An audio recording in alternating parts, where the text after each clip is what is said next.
السلام عليكم ورحمة الله وبركاته. قال بريدو إلمان ورمور رومي كيسر تنسى قالين كيسن برقاي ملتورا قاموا تكتك فجأسا ديادا سينا شري لقود أبغنغان دفتان نورو أنا دفو سنين جرأون دي كيسانو ديادا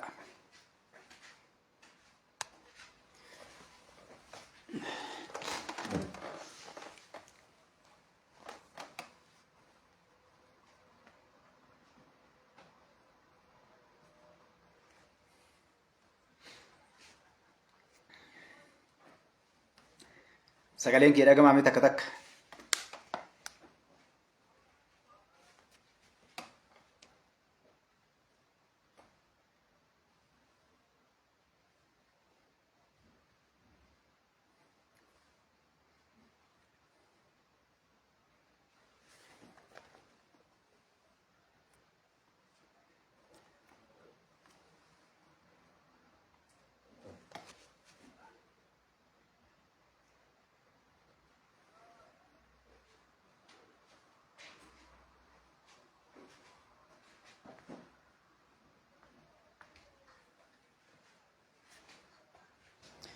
وعليكم السلام ورحمة الله وبركاته. أمبو سبابا غنغان دفت أنا دفنور أمين شريف. وعليكم السلام ورحمة الله وبركاته. hundi keessanu baga nagaan dhuftan nooruu dhihaadhaa na dhufsiniin jedha hundi keessanu baga rabbiin nagaa waliin nu deebise. Amin Siraaj baga nagaan dhuftan.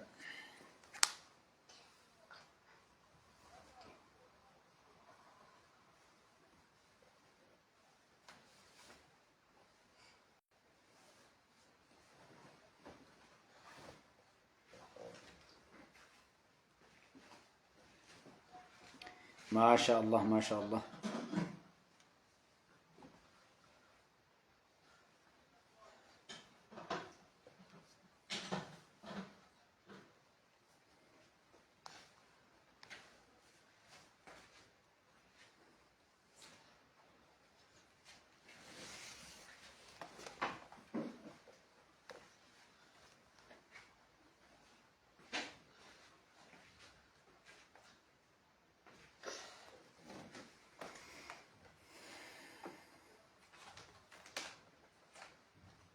ما دي كويس السلام.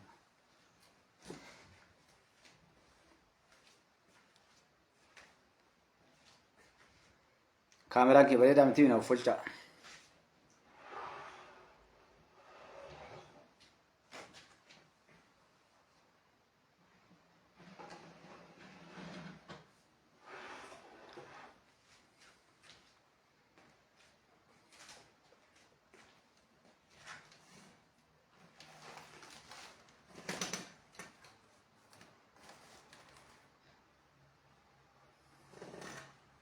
إنه كوانا كذا.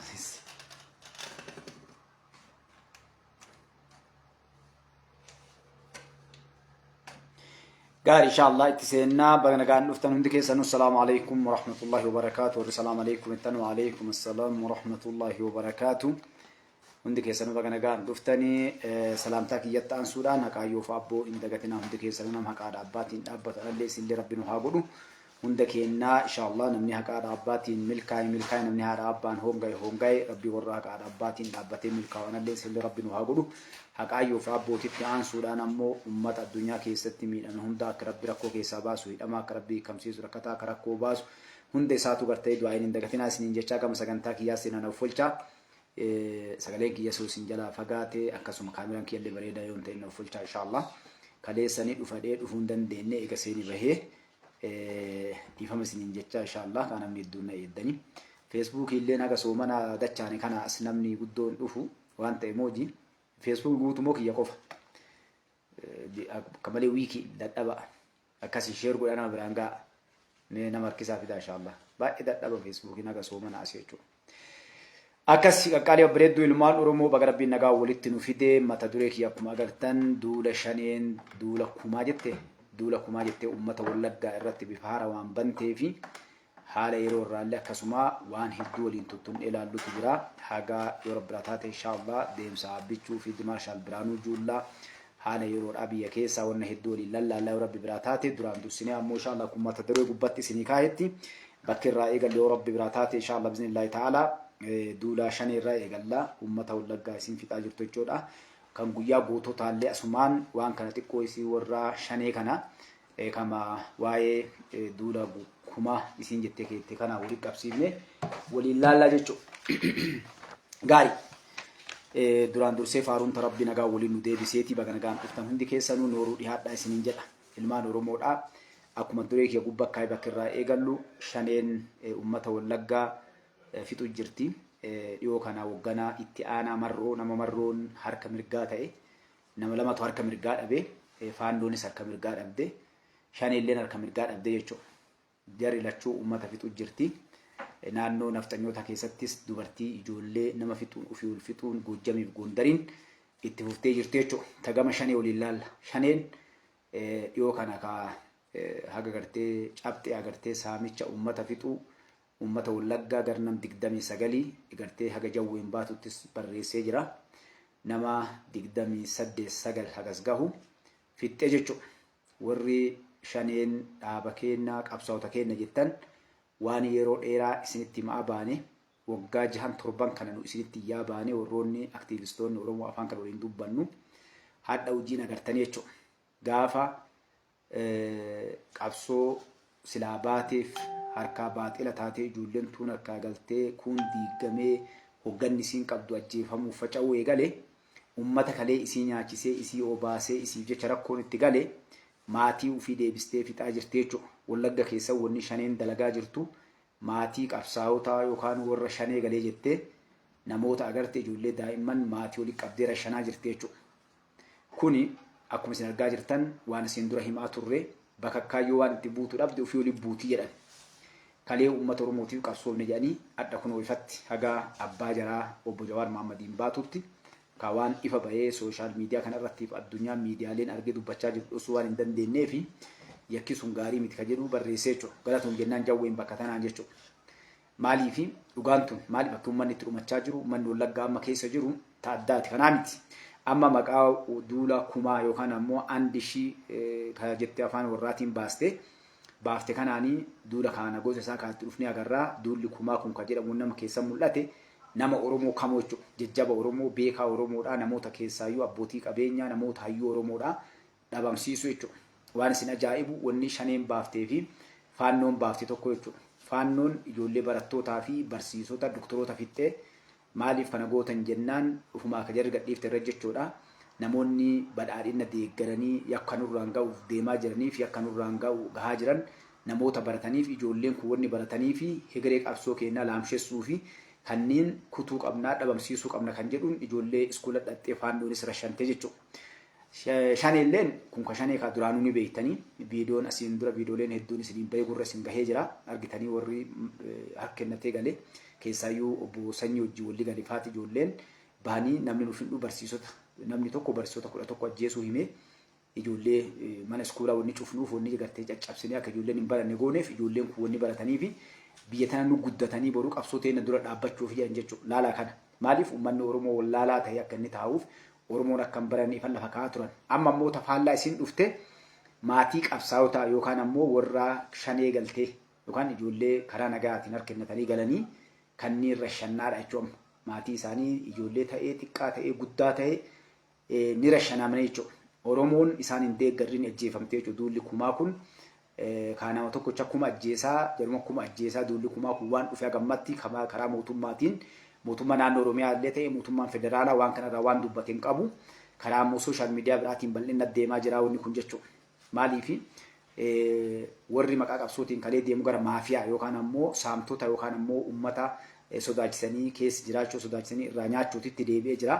Kun eenyu deebi'a yoo jettan maatiitti uummanni Wallaggaa kalee galata isaanii oole adda deebi'ee isaaniin ajjeefamaa jira yeroo ammatti akkuma isin argaa jirtan kanatti uummanni Wallaggaa bis jiruun teenna maali nu amma achi Oromoo taanii jiraachuu hin dandeenyu maqaa marroodhaa kan jedhu ifatti baay'ee uummanni iyyachaa jira jechuudha. Maqaa marroo warra qabsoo Oromootiin nyaatuutiin nuti Oromummaa keenya yoo jijjiiranne malee yoo Amaaraa fa'aa taanii malee yookaan saba biraa Beenishaangul fa'aa warra naannoo san jiru himanne malee Oromoo jennee jiraachuu hin dandeenyu keessaayyuu jechuudha. Maatiin warra kaleessa isaan nyaachisaa ture shaneen beektu namoonni amma rakkoon guddoon gubbaa jiru warra kalee shaneen beektu yoo gargaaruu baatan yoo hadha fuula itti guuran yoo ka waan isaan jedhan hin godhini yoo gartee ka bal'innatti harka dhibbatti isaan waliin hin dalagin ni rashanaman ni ajjeefaman jechuudha. Akkuma argitan warri amma dhumate sunniin maatii tokko keessa nama hedduutu haga ijoolleen baatutti bakka takka rashaname ifatti jechuudha. Kun gadaladde shaniin hin dhuffannellee ofiillee rashanuu maaliif kas gootan jennaani warra gartee ijoolleen isaanii galanii harkennatanii haala adda addaatiin hagammatti jabaddu nu laalanii warra nurraa achi bahee gara biraa deemaa jiru kunniin maatiin isaanii guututti dachii tana gubbaa barbadaa'uu qabaa jechuudha. Namni yoo akka balleesse abbaa balleesse qofa itti gaafatama. Yoo namni tokko akka balleesse fakkeenyaaf abbaa santu itti gaafatama malee maqaa nama ilma isaaniitiif haati ajjeefamuun obboleessi ajjeefamuun maatiin guutuun rashanamuun kun yakka biraati jechuudha. Kanaafuu maaltu kana fide yoo jettan walumaa galatti shaneen marroon kan namni inni bobbaafatu gurbaa dheengadda ajjeefamisanii inni harkaa du'e biyya keessa osoo hin danda'u badee balleessu haga danda'e saamuu gartee sanitti deebi'anii jechuudha. Kanaaf gabaabdumatti wanni kun bal'inaa yoo inni boruuf iftaan inshaallah waan kanarraa gara mootummaatis wanni ifatti bahu jiraatee fi waan isaan dalagan kanas duula eegalle kana itti fufna torbaan dabre kana guutuun kun deemaa ture tankaarfiin jalaa kana quba qabaachaa turre irraa dubbachuun barbaanne jechuudha. Mootummaa naannoo Oromiyaa fi federaalaa eegaa turre maaliif mootummaan federaalaa yookaan ammoo raayyaa ittisa biyyaa tankaarfii boonsaa fudhachaa jira keessaayyuu gara naannoo Tuulamaa keessatti faannoo irratti bakka isin jirtu guyyaa irraa kennachiisuu fixuu kanaan waan jiraniif ta'uu laggaatuun ammoo bifa haaraa waan dhufte karaan isaan dhufteen naannoo Amaaraatiin faannoo olii waan ce'anii uummata keenya fixaniif sun gartee akkaataa itti furmaan kun argamuuf waan jedhan bal'inaa waliin laallee kennaa gabaabdumatti tun waa'ee shanii irraa haganaa jechuun inni tun kaan diiteelii inshaallah bal'inaan yoo mootummaan waan kana gubbaa wanni inni baasu jiraate isinii ibsinaa inshaallah hagar gabaabdumatti tanaa jechuudha.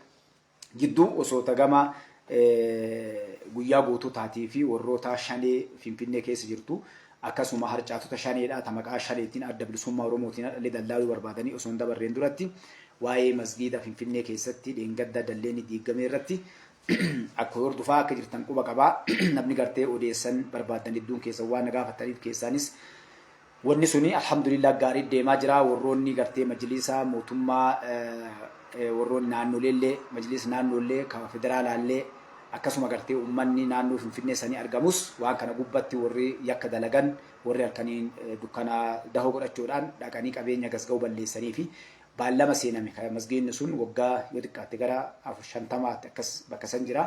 Masgiidni kun bal'ifamee masgiidni guddaan kan kolleejjii waan of keessa qabu akka ijaaramuuf taa'amee waliin haasawamee dalleenis dallamee akka taa'u waliin haasawamee isa san jidduudhaan dhufanii halkaniin dhufanii diiganii halkaniin dhufuun seera ta'uu dhabu gartee ustaaz Kaamil Shamsuufaatis irraa dubbatanii jiran viidiyoo poostii godhee jira. Majlisni naannoo Oromiyaallee irraa dubbatee jira akka federaalaallee sun alhamdulillah akka gaarii deemaa jira. Riizaltii isaa yookaan ammoo itti isaa waliin dhageenyaa jechuu kana gama guyyaa guutuu taatitti waliin dabarraa jechuudha. Odeessa jidduutti isin buusaa ka abbichuutiif fiildi maarshaal Biraanuu Juulaallee inshaallah odeessi gama guyyaa guutuutaa jedhamee deemu kana waan kana osoo guyyaan guutuutaan geennillee isinii dubbachaa ture wanni gama shanii irraa dhufuun jechuun addi bilisummaa Oromoo yookaan ABO'n dhaaba ilmaan Oromootiin qabsoo Oromootiif quuqama sabaatii fi ilmaan Oromoodhaa dhaabanii dhaabaa gartee uummata Oromoo dammaqsee kakaasee akka uummanni kun diina isaatiif finculu Oromummaa isaa akka hin daganne akka of hin ganne amantii isaa aadaa isaa safuu isaa akka hin ganne dhaaba godhe keessaa tokko yoo ta'u dhaabni sun maafiyaa yookaan ammoo warroota gartee ergamtoota diinaatiin ukkaanfamuudhaan gara gartee dhaabaa ilmaan Oromoo nyaatutti deebi'e jechuudha. Wanni garaa isin nyaatu waan kanarraa dubbachuun barbaachise maalidha? Wanni sababaa godhatanii irraa dubbatan warra jaallan shinniggatti dhumateedhanii ilmaan Oromoo achi dhumate san jechuudha. Warra shinniggatti dhumate kana I think naanduna namni dubbate yoo jiraate gabbayaa dubbatu. Jaallan shinniggatti dhumatan sun kijiba wanni sun bahee jira. Namoonni hedduus beekanis ankallattiinis nama waan san beekuu fi keessaayyuu nama jaal Magarsaa Barii ajjeesee nama isa ajjeeses nama ajjeeses haga baatutti namni beeku addas lubbuun jira. Ameerikaa keessa waliin jirra. Guyyaan itti ajjeefame bakka itti ajjeefame nama isa ajjeese nama ajjeese haa kanaan baatu jechuun jaallan kaawwan ammoo warra achitti karaatti dhumate san Somaaliitti bituudhaan akkaataa itti ajjeesanii kun hundinuu warri kana waan kana dalagee warra addas deebi'ee guyyaa gootota jedhee kabaju kana jechuudha. Waan garaa isin nyaatu ilmaan Oromoodha. Wanni waan kan dubbachuudhaaf dirqameef yakki nurra dalagame nu qaamaan waan san keessatti irra dalagame garaa isin nyaata obboleewwan xiyyaadhaan amanuu hin dandeettanii warri nu nyaachaa bahe ilmaan Oromoo nyaachaa bahe adda deebi'ee ilmaan Oromoo fixanii kaan ajjeesanii kaan dhabamsiisanii deebi'anii hadha isaanii bu'anii gootota keenya jagnoota keenya jedhanii jechuudha. Kun wama jiru fakkii waan isin beektan warri hadha lubbuun jirtanii fi hawaasni keenyas beektan Hacaaluun nama gartee Oromoo gabbahee dubbate gaafa Hacaaluun ilmaan Oromoodhaa mootummaadha jiru waliin dhaabbate feerroo itti bahe maqaan qeerroo irraa gara feerroo hattuu luxxubbaanii gurbattii salaabii maalii gufuu wanni isaan hin jedhin jiru jechuudha. Warri sun namoonni kaadhe hedduu waakkachuu barbaadanii doktoroonni warri hayyaan qeerroon hundi namni Hacaaluun arrabsin nama xiqqaa jechuudha. Gaafa Hacaaluun du'e ammoo namni isaa booyi warra san jechuudha. Haagadhaa tishartii isaa maalii goofandii waan adda addaa jechuudha. Maqaa Hacaaluutii warra siidaa isaa dhaqee galgala ganama ziyaaruu jiraadha jechuudha. Oromoon aadaan isii waddiin nu keessa jiru aadaa kana nu barsiise. Maal godhu nama gaafa jiru mammaakanii maal jedhanii ka jiru bishaaniin areetu ka du'e dhiiga boottii jedhani. Kuni waan nu keessa jiru namni keenya ijoolleen lafaa dhuftan bara. Gaafa namni jiru irra duulanii haga isa ajjeesan dhabamsiisanii hirriba dhaban. Gaafa inni du'e jagna keenya jedhanii. Ragaa biraas ni fida. Jeneraal Waaqoo Guutuutii fi Sooressi Jaarraa Abbaa Gadaa faati nama qabsoo Oromoo kana kaadha nama irra dhaadatu kana warra gartee abbootii bu'uuressee as nu fide jechuudha. Gaafa isaan jiran dhukkubsatanii hospitaala keessa waa itti yaalaman dhaban. Mana kiraa dhabanii jireenya isaanii dhabanii biyya namaa keessatti Keenyaa kana ollaa haga Yamanii Soomaalee keessatti waliin turree rakkachaa ba'an jechuudha. Gaafa isaan du'an mootummaa irraa haga ilmaan Oromootitti xiyyaaraan uu jedhanii goota keenya jagna keenya jedhaniiti gartee simatanii galchan jechuudha. Adda jaallawwan lubbuun jiran karakkoo keessa jiran kamana hin qabne kamala hin qabne kafayyaa hin qabne meeqa jiran warroonni seentiraal komitee hogganoonni ajajoonni waraana adda bilisummaa Oromoo turan warri lolanii lolchiisaa turan hadhaa rakkoo isaan keessa jiran nutu beekaa jechuudha. Nama nu ebalu rakkate jennee itti kadhannee akka hin gargaaramne godhamee jira jechuudha. Namoonni kun gaafa azalli isaan qabatee isaan du'an goota ta'anii jagna ta'anii gartee seenaan isaan haa yaadatu jedhanii namuu gartee guyyaa goototaa jedhanii as keessa liistiin maqaan isaanii baamee waabamaa jechuudha. Kanaaf warri gartee guyyaa san kabajanii warri kabajuudhaa kabajaa jiru kuni goofandii qabaa galii qabaa maqaa kanaan qabsoo Oromoo irratti gartee wanni hedduun dalagamaa fakkeenyaaf waan tokko ka obbo Daawud Ibsaa irraa haasa'u tokko fa'atu jira jechuudha. Warri ilmaan Oromoo dachii tana gubbaa galchee keessaayyuu jagnoota Oromoodhaa nadhii gammadaa kan namni hunduu beeku fadha warra isin beektan maqaa isinidhaa namni nyaachise kun ifatte jechuudha kaanutti rakkoon Oromoon qabnu hadha yoo waan garaana nyaateef na ajaa'ibsiise lafee nadhii gammadaatiif awwaal nadhii gammadaa barbaada namni keenya gammoojjii keessa deemaa jechuudha. Bakka jaal nadhii gammadaa itti ajjeefame nam sadii qofa gaafatan Leencoo Lataa Daawud Ibsaatii fi Abbaa Caalaa Lataafaa gaafatan jechuudha. Kun Lammaa Magarsaa fa'a. Ifa kun waan diida si'achi qabaa hin qabne jechuudha. Jaallan keenya ilmaan Oromoo warra gartee lubbuun hadha hin jirre kana nama gaafatan dhiisanii ala keessa deeman. Hadha immoo warri kuni warri kalee ilmaan Oromoo fixee ficcisiisaa ture nuti warra hadha osoo jaalbantiin as keessa jiraate anaaf jaalbantii warra du'ee galee jechuudha. Eenyu nu ajjeese warra kana. Warri gartee hiree keenya Rabbiin azalan jijjiiriniif warri dhumate hadha tokko lamaa miti fagoomi. Baruma gabaabaa qabsoon Oromoodhaa Somaaliif baqatamtee deebitee 1997 haga 9 akkuma lamaatti ilmaan Oromoodhaa ficcisiisan kana buuteen dhabame tokko lamaa miti jechuudha. Namni hadha waan kanarraa dubbatu hin jiru jechuudha. Garuu guyyaa goototaa jedhanii utaalanii mee akkana jedha Daawud Ibsaa faati hadha waa'ee qabsoo Oromoo kanarratti. Waan akkanaa kana dubbata keessaan sabikumu waan isaan lafa kaanii fi waan isaan irra dhaabbatanii uummata isaanii boonsuuf saba boonsuuf hojjetan kun isaaniif kabajaa kana caalaa waan isaaniif malu addunyaan kun hundi goota isaa kanaaf kabaja. Addunyaa kana keessatti goota isaa kan hin kabajne. Garuu Itoophiyaa keessatti ofii isaanii warra nu ajjeese faarfata goota keenyallee akka hin faarfanne nu dhorkaa waggaa 150 gara ta'utti harkaaf miila keenya fuudha. Kijiba warri ilmaan Oromoo ajjeesaa ture namni nafxanyaatu ilmaan Oromoo ajjeese nafxanyaa biraasu Amaara fa'aatti sabritti qabdan taate isintu akka jiraatti nafxanyaa namni ilmaan Oromoo fixee ficcisiisaa ture nafxanyaan jara kana qomadhaan nyaata Daawud Ibsaa naaf Daawud Ibsaa waliin Finfinnee keessa irra jechuudha.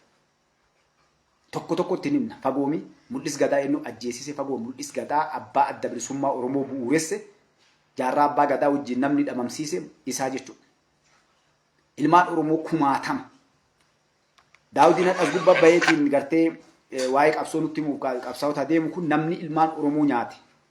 Ergamaan nafxanyaa kan nafxanyaa wajjin dalagaa ture isaa jechuudha. Eessa keessaa dhufan eessoo keessaa dhufan Itoophiyaan dinanni qinnaaqe maal jedhan san keessa jechuudha. Namni kana hin beekne jiraan jiru. Leencoon fa'a diimaan fa'a eessaa hundisi. Waan garaana nyaatu qabsoo Oromoo adda bilisummaa Oromoo namni bu'uuresse Leencoo Lataatii jedhan jechuudha. Yaa Oromoo yaa saba kumaaltu isin Oromooti yaa lammiiti. Addi bilisummaa Oromoo namni bu'uuresse jaarraa abbaa gadaati. Point. Kana ala namni dubbatti abbaan feete. Isaan ka jedhan 1973 Finfinnee bu'uuressinee jedhan. Manallee maqaa nutti himanii jechuudha. Jaallan kana guutuu namni nyaatee fixee Daawud Ibsaadhaa summii nyaadhee bara gaafas ilmaan Oromoo ficcisiisee wallagga keessa ganda isaatiitti. anaaf Daawud Ibsaa kallattii wal beena kibba waliin turre Boorana keessa Keeniyaa keessa maal akka Keeniyaa keessatti dalagan ilmaan Oromoo irratti Gujii keessan maal akka dalagan Baale keessan maal akka dalagan Harargee keessan maal akka dalagan ana sakaalanni keessa bahu hojjetaa jirra kanittis qabsoo gochaa jira. Kanaaf kanneen qabsoo kana sadarkaa kana gahuu keessatti kanneen wareegama ulfaataa baasanii gariin immoo eessa buutee isaaniillee kan hin beekne kanneen akka Jaalnatii Gammadaa fa'a, Jaal Saddiiq Umarfaa fi warra kana fakkaataa hedduu. Nadhii Gammadaatiif Saddiiq Umarfaa maaliif uummanni musliimaa qofti dhabame natti namoota biraa amantii biraa ka dhabame.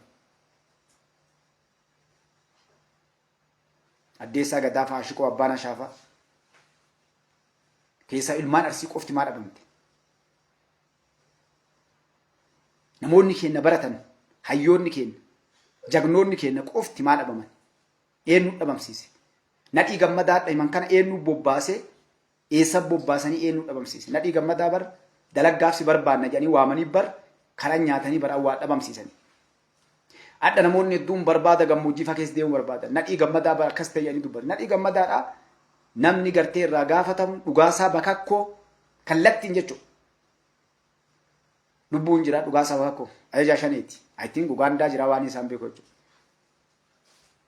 Abbaa Caalalataa, Leencoo Lataa, Daawud Ibsaa warri kunniin kallattiidhaan namni Jaal Nadhii Gammadaa gaafatamu jira jechuudha. Bakka itti ajjeefamillee bakka geessanillee jechuudha. Adda garuu nu kijibuun nu soobuu barbaadanii dhufanii Nadhii Gammadaa fa'a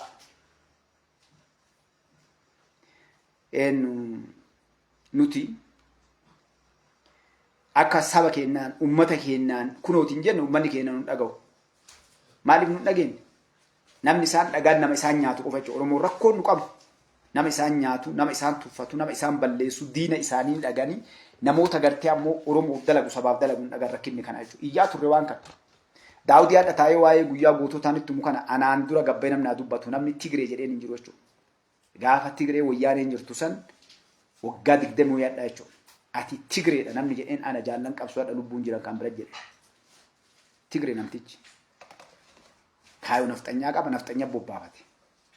Hadha deebi'anii namoonni keenya hedduun hogganoonni keenya warri qabsoo kana keessatti umrii fixan shinniggatti ilmaan Oromoodhaa dhumatan wanni isaan fixaniif guutuun icciitiin lafa jira namni beeku ni jira jechuudha. Qabsoon tun diiganii yeroo san nafxanyoota baallama seenaniif qabsoo Oromoo diiganii qabsoo tana baraaruu wagganni dhaabaa akka jirutti isaanuma erge bar. Dhaqaa Somaaliitti waan akkana goone akkana dhaaba kana ijaarraa jedhanii erganii karaatti ammoo Somaalee mallaqaan bitanii Oromoolee keessatti jechuudha. Namni fakkeenyaa fi hayyu duree yeroo sanii ajjeese namni isa ajjeesellee lubbuun jira namoonni waan san qajeelloo beekallee ni jiran namni keenya hoogganuma warra qabsoo kana keessa qulqullumina qabayyoo ati gaafattellee lakki karaatti fixanii inumaa maal nuun jedhan beeytani adda bayaa jedhanii didanii eeruga sun jiraachuun ni mala namni hedduu bakka takka dhumate jechuudha. Garuu magarsaa barii kallattiin nama todda ajjeese jechuudha. Icciitii san guutuu jijjiiranii waan dalagan maal godhanii qabsoo tana Oromootiin sakaaluudhaaf waggaa dheeraa kanumaan daldalachuudhaaf guyyaa gootota jedhanii shinnaggatti qabsoon teenya dhumatte jedhanii kanaan ilmaan Oromoo akka dukkaana isaanii kana dhaabanii isaan waggaa irraa qallaban akka Oromoon dhaaba biraa dhaabbattee duratti hin deemne akka Oromoon hogganoota biraa qabatteetiin dhaaba kanaan hin bilisoomnee fi nu sakaalee dura dalagaa turan jechuudha. Iyyaa turre namni dhaga'uu dhabne jalbantiin fa'as keessa jiran jaal gishuu fa'a namni hedduun jaal murti guutuu fa'a warra kallattiin maqaa dha'u kunniin warra qabsoo Oromoo kana keessatti hirmaatanii fi qajeellotti diinummaa isaanii beennuuf fuuldura teennee waltajjiilee irratti illee jechuudha. Wanni kun duubatti miti. Waltajjii dhaabaa keessatti kora sabaa irratti bakka hundatti warri wal dura dhaabbannee diinummaa walitti himne jechuudha. Fakkii tokko isinii kaasa warroonni gartee kana gubbaan namni hedduun gandaan amantiina dura dhaabbachuu ni maltan. Kora sabaa 1998 Somaaliyaa taa'e irratti nalagaa adda jalgalaa sadii boodhaa seenaa isaa yaadatu lubbuun addunyaa tanarraa deemee jira asiin jiru. Kora taa'amee gubbatti daawwitti kora kana geggeessaa daawwittiin adda qabsoo Oromoo kana irratti deemu. Waa'ee qabsoo Oromoo kana gubbatti shirri dalagamee usinitti hin dheeradhu. Shira dalagame san irratti qabsoo Oromoodhaa kaadha sadarkaa kana geette. Jaalli tokko jaal bobbaasaa jedhaniin nama ajajaa waraana bilisummaa Oromoo nama waraana Eertiraa irraa ijoollee 896 fidee meeshaa lolaa waan kanneen fidee markabni lammaffaa harkaa deebi'ee yakka sarratti dalagam waraanni sun akka hin seenne meeshaan lolaa kun akka hin seenne reediyoo qabaa koodii qabaa galaasaa dha lubbuun deemee jira waan korra dubbatame isin hima wanni hedduun dalagame meeshaan sun akka hin seenne waraanni sun akka hin seenne koodii jalaa jijjiiratanii jaalbantiin as kee jiraadhanii beekaa jaartiin Hussein Aidid maqaa isaa wani afaan baddee isitu meeshaa san markamitu akka buugoote jechuudha faartuun jedhaniini madaafa itti dhukaastee Soomaaleen jechuudha meeshaa qabeenyi meeqatti bahee biyyoonni Arabaa karaa Eertiraatiin nu ergan namni gaafas koodii jaalbobbaasaa kana jalaa jijjiiratanii itti bilbilee galaasaan mataan isaa sin beeku jedheeni koree yeroo naannoo Hamarii jedhanii jirte jechuudha Daawud Ibsaa kana fa'aa hundi siitu jechuudha warroonni jedhan namoota san keessa namni dhaaba kana keessaa bayoonni kumsaa gaddaati hedduu isaan nama hedduu jechuun warroonni shira kan dalagan duuba nama kanatu kora irratti shirri dalagamee jennaan faartuun galtuun jaalakii jaalbanti faartuun maaltu keessa beektani beebbee jedhanii taankii bishaan daatu sagaltu kee jira gosti meeshaan gaafas nuun dhufin hin jiru markabni tokko ni deebi'e kalammataa isi buuse bakka silaa markabaa buufata guddichaa Hamar hidhachoo dadhabee buubee maal maqaan isii jaalbanti bakka birii buufamee achirraa karaa dheeraa jechuudha tiraakaan fe'amee meeshaan sun galee jechuudha qawwee Oromoo jedhaniini Somaaliin guutuun qawwee keenya hidhattee jechuudha akkas jaalakii galtuun jaalbanti ijoollee leenjistoota Eertiraatti leenji'anii dhufan leenjistoota waraanaa ijoollee san guutuun ni fixanii jechuudha jaalbobbaasaa wadaa yaa jira duuba an jaalbobbaasaa gadaati jaalbobbaasaa borkoo areedoo kaawwannaa fide areedoodha gaafa kana wanni isin tuqu barbaade maal ilmaan Oromoodhaa isatu kora gubbatti gara mataa isin deemaa dheertu wanni kun yeroo biraa isin tuqatee na tunaasaniin dhumattu kora irratti namni kora geggeessu eenyu Daawudi ilmaan Arsii irraa kan fuune kora keessatti wanna irratti akkan filamne jechuudha kora sabaa kana irratti jaalbantiin nu biran jiru beedhaboo jira nu warra kora irra jiru jechuudha duuba dubbiin kaatee maal jedheen hattuudhan jedheen jaalbobbaasan kun jechuudha Daawud fa'aan hattuu kijibdoota yoom qabsoo Oromoo gootan takka maa kijibdaa jedheen jechuudha gartee Daawudiin jennaani jennu jaalgalaasaan jaalabaa biyyaa roobaa bira akkana taa'aa bakka Daawud sila faawulu taalee jaalgalaasaan miila dhawamanii jiranii bakka kiyyoo kanarra waan jedheen jaalbobbaasaan hattuudhaan kijibdoota yoon qabsoo gootanii Awurooppaa keessa olii gad deemtanii saamsuratii qabatanii farshoo dhudhan malee guyyaa takka warri hoggana dabalisummaa Oromoo ofiin jettan kun yoom gootan Daawud jedheen jechuudha yeroo kana jaalgalaasaan itti nama makinaa jedhe lafaa ka'e madaa miila irraa qaba itti nama makinaa jennaan kiyyoo tana bakka agartanii cabsata kana gubbaa dhawame Harargeetti jaalabbaa biyyaa roobaa biratti jechuudha jaalabbaa biyyaa roobaadhaa bira ta'anii taa'ee jedheen wallahi dhugaa isinitti nakaadha dhugaa roon achi deebinu jiru eessan loltan takkaan ta'i kijibaa gaafa labir uftachitti osoo dheettu rasaas duubaan si dha'e namni madaa isaan keessaa madaa himatu jaalgalaasaa dilbooti namni wayyaan haa ta'ullee qabsoo Oromootii hirmaate an jaalgalaasaa dilbooti jechuudha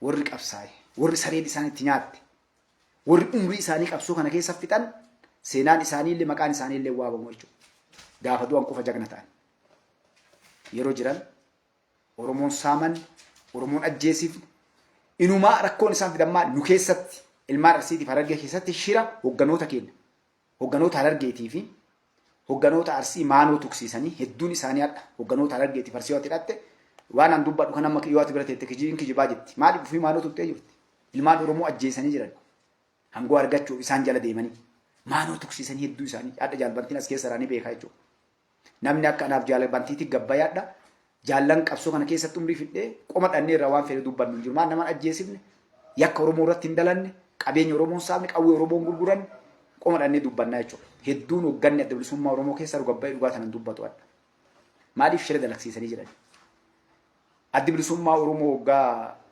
60-70 jiraadha Shaabiyaan nu as dhaabbatte Wayyaaneen nu as dhaabbatte Afrikaan kun biyyoon nu as qabsoo eegalanii bilisooman ummanni Oromoo hagana gahu lafa ofii keessa qabsoo godhee naftanyoota naannoo Amaaraa dhufte miiliyoona 2-3 uummata Oromoo miiliyoona yeroo 40-50 yeroo san cabsitee akka feete bulchaa turte jechuudha.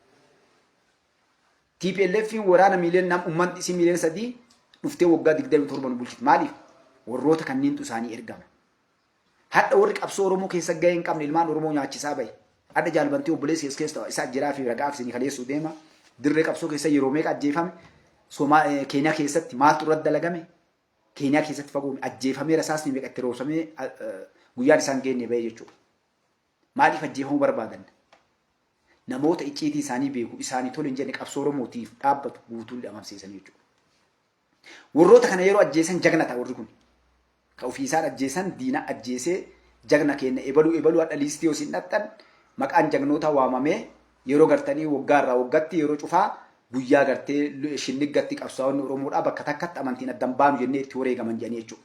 Kijiba kun Oromoon fudhatiin. Maaliif gabaa addaan galtee adda bilisummaa Oromoo seenaa akka adda bilisummaa Oromootiif dalagee akka jirtu tahee qabsoon Oromoo qabsaa'onni Oromoodhaa irratti wareegaman akka jirtu tahee garuu dhaabni kun eega ajjaa godhame eega gartee diinaan xalafame eega gartee abbaan isaa irraa ukkaanfamee diina harka seene Oromoo nyaachuutti deebi'e jechuudha. Warroonni adda jiru kuni jaalattanii jibbitanii Oromoo yakkamtoota warra Oromoo irratti shira dalage diina Oromooti warra gartee isin fakkaatee jeedalaa hoolaa keessaa tamaqaa Oromootiin hadhallee Oromoo nyaattee Oromoo boochisuuf Oromoo fixuu deemtu jechuudha. Marroon Daawudii walii galteedhaan gaara bahe wal ganan malee eegasii hangoontu waan nama hangoon hin qabdu kun kaayolmaa Yohaannisootaati. Oromoo balleessuu irra walii galanii hangoo irra wal dhaban. Daawudiin marroon akkas taate jechuudha. Isin gaaraa qabsaanu magaalaa qabsoofna yoo dubbiin tolte isin tunu as galaa yoo dubbiin ammaatti gara keessan baanaa jedhaniiti dhaabbichuun asmaraa irraa kaasee galchinaan achitti deebi'anii jechuudha.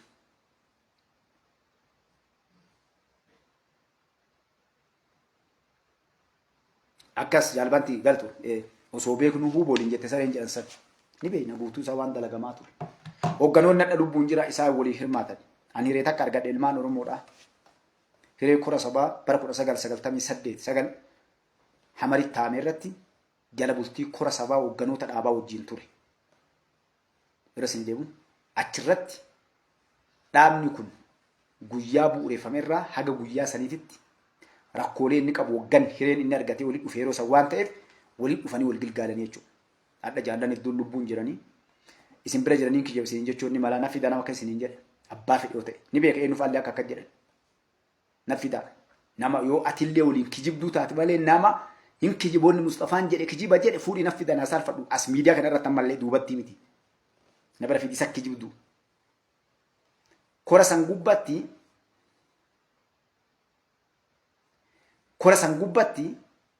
gubbatti wanni gaafas hin ta'in adda jaallan waliin turre jaalabbaa biyyaa roobaa faadha lubbuun jira jaal quubsaa sabaa jaal bobbaasaa gadaa hundi lubbuun jiran adda Somaalee waliin turre namni nu bira turre warra san keessaa nama Finfinnee jiru isinii mammallee warra gaafas alarraa kora san gubbatti argame keessaa Muhammad Adam Jiloo adda as kunooti Finfinnee waliin jirraa jechuudha.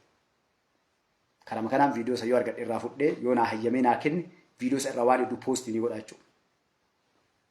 Kora sabaa jala bultii mooraa afur qabnaa mooraa bura uubee jedhanii achitti bakka waraanni jirutti waan jirre haasaniif wal fixan kan waraanni dadhabe nurraa deema jedhanii ari'anii warshaa paastaa jedhanii gartee jira jaalbantiin ni beekaa achitti mana Injinar Mahammad jedhanii Somaaleedha Harargeedha mana akkoo jennaani korri achittaa jechuudha. Manni akkoo kun mana xiqqaa takka viillaa xiqqoo.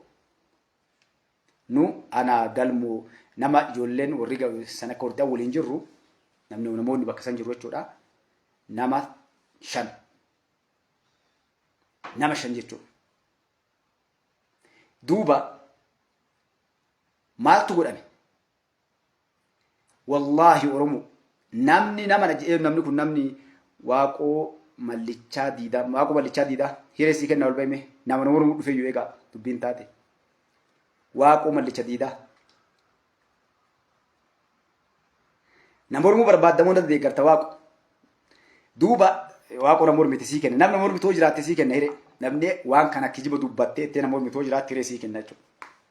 Ambaayiza way viidiyoon hin qabne malee waraqaan waan taa'ame Hamaritti taa'ame ka ofii dalagee jira anaa amma namni achi keessaa jiru ilmaan Oromoo warra dhageettan. Mikaa'el kunoo hidhaa bahee nama waliin turre nama galleetti waan kana beeku jechuudha. Ana Mikaa'elii Dachaasii maqaan maa faayina badaa namarraa daadhii koree yeroo naannoo Hamariinuuf gilgaaltee waan hedduu irratti dalagne waraqaa waajjira duree irraa mallatteeffamee nuu kennee yeroo Hamarii irratti dalagaa turre harkaa qaba. Ka kora sabaa guutuu harkaa qaba. Koppii kan ta'e original paper waraqaa san jechuudha. دوبا إسنيت ديبيا كورسان بوبا ونكاي جالا بلتي كورسبايا جالا بلتي كورسبارا ونكاي نموت أجيسن جالن قبصو والله وانغرا إسنياتو رمو وريحة وقرت إيقا بايك جبكون جالين شو لا تافا جالين شو باتي فا دبون جراني تمام I think تمام اللي بيجي نفكاتي كرار جا أستراليا في غافس وروني كاميرا على الرادو في نما توك ودين سياتيل جرا جمالين محمد آدم جلو أسجرا يمكنني ورين جرا تمام أستراليا رأس نينجدي قربان توك إنه مكان سا عند قدي بورانا لالو تب بورانا إنس أمريكا رادو في فيديو كمان محمد آدم جلو كوان جدي والفتئة وجنيرو رباي كوري سبالة إراتيرو دبريتشو جرا نو الله يمان أفني نديم ناجي نم مال جتاري نجين بارو جرو غرو لينجرا بار نو اكا ورد اتبي چان برجر وغنو تبرچو هيمان على الرادوف نني ديم نانا مال جنبيتن نو كونترات سني فونه لبو سني كفله ديم باكيت غلطن جيرون غلطن جدي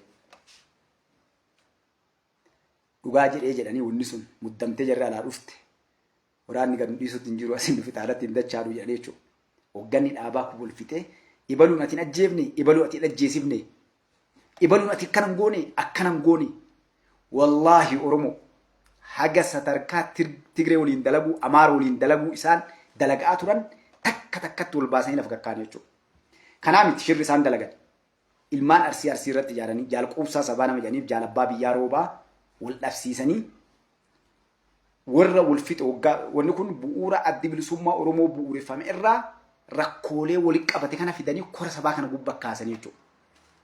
Dheera wanni kun ajaa keessanii amma yoo keessanii keessaan baanu. Ajaa kana hunda akkasitti cuqqaalamee korri sabaa kun taa'ee kora sabaa kana gubbatti rakkoolee addi bilisummaa Oromoo akka ittiin bilisoomne godhame. Akka biyya Arabaa wajjin uummanni dhaabni addi bilisummaa Oromoon dalagan warra dhiyaa malee. Kora sabaa gubbaa kee fakkeenyaaf jaalgalaasaa dilboo waan kaasee leencoo lataa yeroo angoorra ari'an irratti yeroo leencoo lataa angoorra ari'an irratti jechuudha. Jaalabbaa biyyaa roobaa fa'aa mormanii lakka jaalabbaa biyyaa roobaa nama dhiira nama jagna nama nam tokko gadi hin jenne waan jedheen hattuudhaan isin marti nu kijibdu. Leencoolleen atillee yakka nurratti qabsoo Oromoo irratti dalagaa turtanii maaliin isin amannaa jedheen galaasaa dilbootiin achitti gabbaasee jechuudha. Itti aanaa kiyyaa namni ala dalaguu isaa fakkeenyaadhee kaasee achirratti jechuudha. Hussein Aydin Rabbi jalataa isaa qananiisu Iraaq Saddam Hussein nu gargaaruudhaaf silaa isin gargaafii dhandhe gaafannee isin islaama balleessuu deemtanii isin gargaaruu nuun jennaan lakkii jedheen qabsoo Oromoo keessatti dhagaa jiran dhiira viidiyoo harkaa qabaa nama dubbadhu kana naatolii yoo lubbuun jiraate viidiyoo guutuu namni waraabu akka dhaabaatti naatoliidha harargeen naatolii bakka inni jiru hin beeku nama. Kanarra maal jedhe namni dhoorge leencoo lataatii waan nuun jedhe Saddam Hussein waan korra galaasaan dubbate dhagaa isatu nu dhoorkee gaaf kan Saddam na goolgoonee amansiifannee lakki nuti anaa fi leencoo fi diimaa nama haga furiishan maqaa dha'ee malee bara qabsoo Oromoo keessa jiru martuu musliimaa meeti maqaan nama islaamaa jennaan maatii isaaniitu miidhamaa maqaa irraa jijjiirre jenneeni. Okay yoo akkas ta'e akkasitti hin dhageenye qoradhaa jedhee baallama nuu qabee gaafa nu deebinu jaarraa abbaa gadaa rabbi saadhaa isaanii araaramu waamee gaafatee jedhee lakkiin kijibdii warri kun diina warra biyya tana balleessaa jiruuf dalaydii jedhee akkasitti meeshaa silaa nuu kennan dhiisee warri beektan boombilaa jedhanii gaaf chaartaraa warri tokkummaa warri gartee islaamii qabatee seenanii beektanii meeshaa irraa kenniteef warri gaaf chaartaraa beektan jechuudha isa kana qabatanii seenan dhagaa kaa duuba waan kana isin dhaqee ummanni kuni gaafa meeshaa lolaa taankii waan mara qabnu gasgeennu arganne namni ijoollee asmaraa irraa dhufte Gilgaali namni itti nu ergan ana isira isin deebi'a dhagaame Oromoo diinummaa jira isin hima ana takka jira Mikaa'il kun was Mikaa'il finne waliin jirraadha Mikaa'il amma hidhaa bahe kana ka Daawudi Mikaa'il lama jira Dachaas nama inu harage namarraa daadhiiti kameeshaan gayan arganne wanni hundi nu dhufe waraana bakka sadii adda baasaa nuun jedhan tokko nama galu dhagaa jiran waraana hidhatee leenji'ee namni 896 eessaa dhufe Asmaraa irraa dhufe. Baay'een qabeenya dhaabaa itti bahee meeshaan markaba guddaa tokko waliin waa hunda waliin dhufe. Jeneraal Xaameen achirraa dhufe leenjistoonni warra achi nu leenjise kumaandoodhaaf miinoo nama 2 gaafa lola jaalbantiin ni beekaa as keessa jira. Gaafa lola beedhaboo lola guddicha ijoolleen itti dhumattee kumsaan faata gurgurate gaafa soraa bilisummaa Oromoo jechuudha. Egasii caalaan jaal caalaan fa'aa wareegamanii ilmaan Oromoo guddinne egasii dhumatan keessaa ijoollee Harargeedha jechuudha. Ijoollee san Gilgaallee beekamee qabaasa warra galu barakatuma gadhaaniin ijoollee wallooti ijoollee surra guddoon ijoollee qawwee 3 fudhattee 2 Somaalee nu gurguraa takka nu gurguraa 2 nu gurguraa takka fudhattee galtee jira kan meeshaa guurattee mooraa keessaa yaatee galtee jechuudha. Ijoolleen abdii kutattee Maamad Ashafaa inni beeka rabbi jannataa isaa qananiisu galee ka'ee qabsuuf deebi'ee ijoollee bargateedhanii eegasii wareegame waan inni jedhe keessaa barruu isaa harkaa qabaa zeeroon yoo zeeroo dabalan zeeroo miseensi buulessi yeroo qormaan itti dhufe jechuudha. Hoggana dhaaba keessa ture waggaa 20-30 qabsoo keessa tureen hin galtamu jaartii fuutee teettamu deemtee wareegamtaa jedhanii gaafatan gaaf sadiin tana jechuudha. Namni itti mallatteessoo inni kun lubbuun jira. Nama dhaaba fuudhee galeen jaalabbaa biyyaa jaalabbaa nagaa jaarraa. Nama abaa gamtoomii dura fuudhee galeen istaambii waliin waraqaa yeroo san ijoollee kennaan harkaa qaban akkasii waraana diiganii galchan jechuudha. Kan irraa gadafee galuu dide mataa isin dhaquuf warra qabsaa'aa ta'ee deemu kun.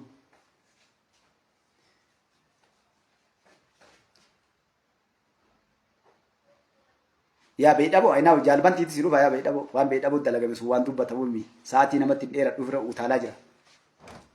Ijoolleen suni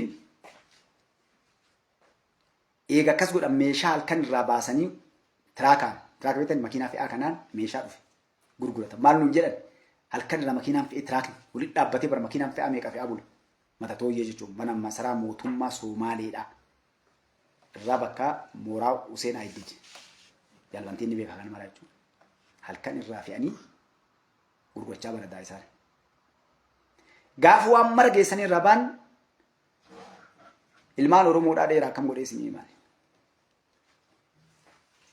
nama ajjeefamu hogganoota jaalabbaa biyyaa roobaa fa'a waan hunda liistiin bahee wayyaaneen jeneraala tokko wajjin nama Ogaadenii ka dooloo irraa reedoo qunnamtii qabu Somaalee keessa dalagu doolara $500,000 cinaa miiliyoonaa kaanii jechuudha gaafas barakaa jedhanii hawaalaa Somaaleetu jira. Warri sun achi qabame namni sun seenaan isaa dheeraa yeroo isin hima namni namticha san qabe falmataan waliin Ameerikaa jirra anaaf jaalfalmata qoratee nama san dabeedantaati kaawaan taaneef jechuudha. Nama san eegasii Somaalee kennanii Huseen Ayiddid fuudhee Ogaadenii kennee Ogaadeen achumarra shantee birrii $500,000 sanillee mootummaa Somaaleetti fudhate. Kana mara godhanii jechuudha mooraa irratti moortaan irra dhukaasanii zuudhaan mooraa dhaabaa mara tumanii mul'isa abbaa gadaa ajjeesanii waraanni faca'uu dide. Raash godhee irra sinuu taalaa akka sa'aatiin jala saammachu. Gaafa mul'is gadaallee ajjeesanii waraanni booda maal godhan achuma gadhiisanii waraana bilisummaa Oromoodhaa wagganoonni warri galtee ka diinni amaan ergatu kun nafxanyaan ergatu walii galanii maal godhan Asmaraatti godaananii jechuudha. Achi gadhiisanii lafatti waraana bilisummaa Oromoo achitti hafe gadhiisanii baay'atan. Ajajoonni waraanaa jaalbantiin ni beekaa wagganoonni warri galtee qondaaloonni hadha silaa jeneraalaa hadda beedhaboo keessatti qoriyoolee keessatti harkaan lafa qotattu jira tagandag galtee jira tafacaatii biyya arabaa kana keessatti wagganoonni bar dhaabni kun qabu ajajoonni waraanaa ana jaalbantii faa qabadhu namoonni hedduun jaallan kaanii facaanee kaayiree argate kunoo biyya arabaatti biyya faranjiitti bahee warra Keeniyaa keessa madoon dhaabaa yeroo san baate rakkachaa jiru jira isaan istiidhaan mallee warri nafxanyoonni ijaarte hundi wal jala yaati nagaan jirti gammatti hin gabbaranii jechuudha. Akkasiin dhaabni bilisummaa Oromoo faca'e takka ammallee waraanni akka deebi'een ijaaramne maal godhanii waraana Asmaraa irraa erganii Alshabaabii waliin makanii kumsaa gadaatii fi guutamaa boruuti gurbaatu kun maqaa isaa dagadhee warra garrii kana jara sadiin mana nama Arsii kaayanii Maqdashootti jara achitti qabanii jarri dhuftee jara keessaa kumsaan addi bilisummaa Oromoo teeroristii ta'uu kagartee sheeroo keessa addunyaa kana keessa gaafas galmeessanii jechuudha bilisummaa Oromoodha. ta'uu himee waa mara dhaabni kun waa takka kan qabne ilmaan Oromoo akka fixaa bahe miidiyaa Itoophiyaa irratti dhiyaatee kumsaa gadaa waan hundaa gannaqee dhaaba kan akkasitti akka deebi'amee dhaabni kun hin ijaaramne wanni martuu godhamee jechuudha. Gabaabdummaa jechuu barbaadee kan siin dhaqe. Addi bilisummaa Oromoo mooraa shanii adda bahe. Gurguddaa. Galaasaa Dilbootii fi Daawudii fi Abbaa Nagaa Jaarraatii fi namuu gartee cicciratee kaa gargar hin bahe. Adda maaliif kan isinii kaase? Adda dhaabni kun ka ufiyyuu caccabee bakka 10 wayii adda bahe kan jirre bara. Marroon fa'aati illee dhuftee kun jarru bakka 14 adda baase marroon fa'a. Dhaabni marroo fa'aatu bakka 14 adda bahe. Hadda maqaan dhaaba kanaatu hin beekamu. Hadda illee namni boohee boochisee Oromoo maqaa qabsoo Oromootiin saamuu fadhallee deemu Daawudaa illee kun taa'ee geeraree booyaa jechuu bartee. Maqaa eenyu dhabe gootawwan keenya maqaa dha'ee warra ofii ajjeese. Warra ofii ficcisiise. Kanneen immoo har'a miseensota adda bilisummaa Oromoo qofa ta'uudhaan mana hidhaa keessatti ugguramanii har'allee daran adda bahaa jiru. Ulfaataa keessa jiran isaan kun hundi ka wareegama kana keessatti lakkaa'amtanii wareegama isaan baasanii immoo fuuldura keenya ifaa ta'uu argaa. Kanarratti yakkoonni hin dalagamin namuu amma lubbuun jiru isinii kenna. Nama amma lubbuun jiru mee fagoon dhaqidhaa dhiisa. Jaararsoon irratti maal dalagame? Jaararsoo biqilaadhaa. Irratti namni Asmaraa keessatti hayyu duree ta'ee filame isaa jechuudha. Garuu ijoollee Harargee waan ta'eef yakka irratti dalagame wanni meeqa irratti deemeeti addallee biraan hafni yakka biraatu irratti dalagamaa jira jechuudha. Kanaaf ilmaan Oromoo dhiifama. Namoonni hedduu waan kana isiniin galullee wannan haasa'ullee namni ijoolleen irra guddaan namni keenya waa'ee qabsoo adda bilisummaa Oromoo namni beeku xiqqaadha. Akka Oromootti. Dhiifama naa godha Itoophiyaa keessa yoo as deemne Oromootti namni hin dhagaye malee kaayoo adda bilisummaa Oromoodhaa beekuu fi kalee tirmaatee gargaaree waa godhe xiqqaan jiru. Mee nagaa waan takka isinii hima walii sheer godha. Maaliif? Addi bilisummaa Oromoo gaafa ilmaan Arsiitiif ilmaan Harargee keessaa galanii warri biraa tasbaa addi bilisummaa Oromoo namni beekee jala deemuu eegale. Anka abbaa dhugaati dhugaa dubbadha bara. Namoonni dalga deeman. Maaliif beektusi? Kaayoon jaraatiif kaayoon faannoodha tokko. Uummata Islaamaa balleessu. Hogganoonni wanni baqni shinneggatti nama fixuun ga'e. Wanni meeqa meeqa dalagamee ilmaan Oromoo kun dhabaman. Ijoolleen ganda keenyam dhagaa maqaa meeqa bar namni baatu. Yoosef Baatii, Nadhii Gammadaa, Ashikoo Abbaa Nashaa, Baqqalaa Dawaanuu. Bar nama dhabne nu. Nama bara ana mee guyyaa tokko barreessee isinii fite. Yoo isin hin boohin, yoo isin hin maraatin namoota baratan maachurdi ta'an nu qabdu sheekoleetiin tatana buutee dhabamee badhu hin awwaalatin. Yoo maqaa waamne hin amantan. Ni kijiba namni kun waan hin jirre ta'e lafa keettan jechuudha. Qabsichi Itoophiyaa keessatti deemaa ture. Maqaa Oromootiin deemaa ture. Faannoo jedhanii mi'adha. Warra afurii isinii warra tokko. Isseef kaayoon jaraa tokko meebi kun Oromoo kun Amaara kun Tigree ta'uu ni mala. Garuu kaayoon jaraa tokko. Eenyu beektu faannoo artana. Faannoo jechuun gimmoo sabaatti maal kana deemati. Yaappaa maal kana dhaqee akkasuma gad deemi. Walumaa gala warra naftanyoonni barsiifattee leenjistee fidde jechuudha. TPLF. Shaabiyaa. Kunneen adda bilisummaa Oromoo eega jaarraa abbaa gadaa harkaa fuudhamee haa godhame maal dage Oromoo fixuu akka Oromoo walii galtee gadi hin dhaabbanne godhamaa ture jechuudha. Seemaa wanaa Dr. Abiy Ahmed irra dalagaa jiran kana. Adda gartanii waan godhan. Waggaa torban kana ilmi Oromoo waan baratin. Waggaa torba kana.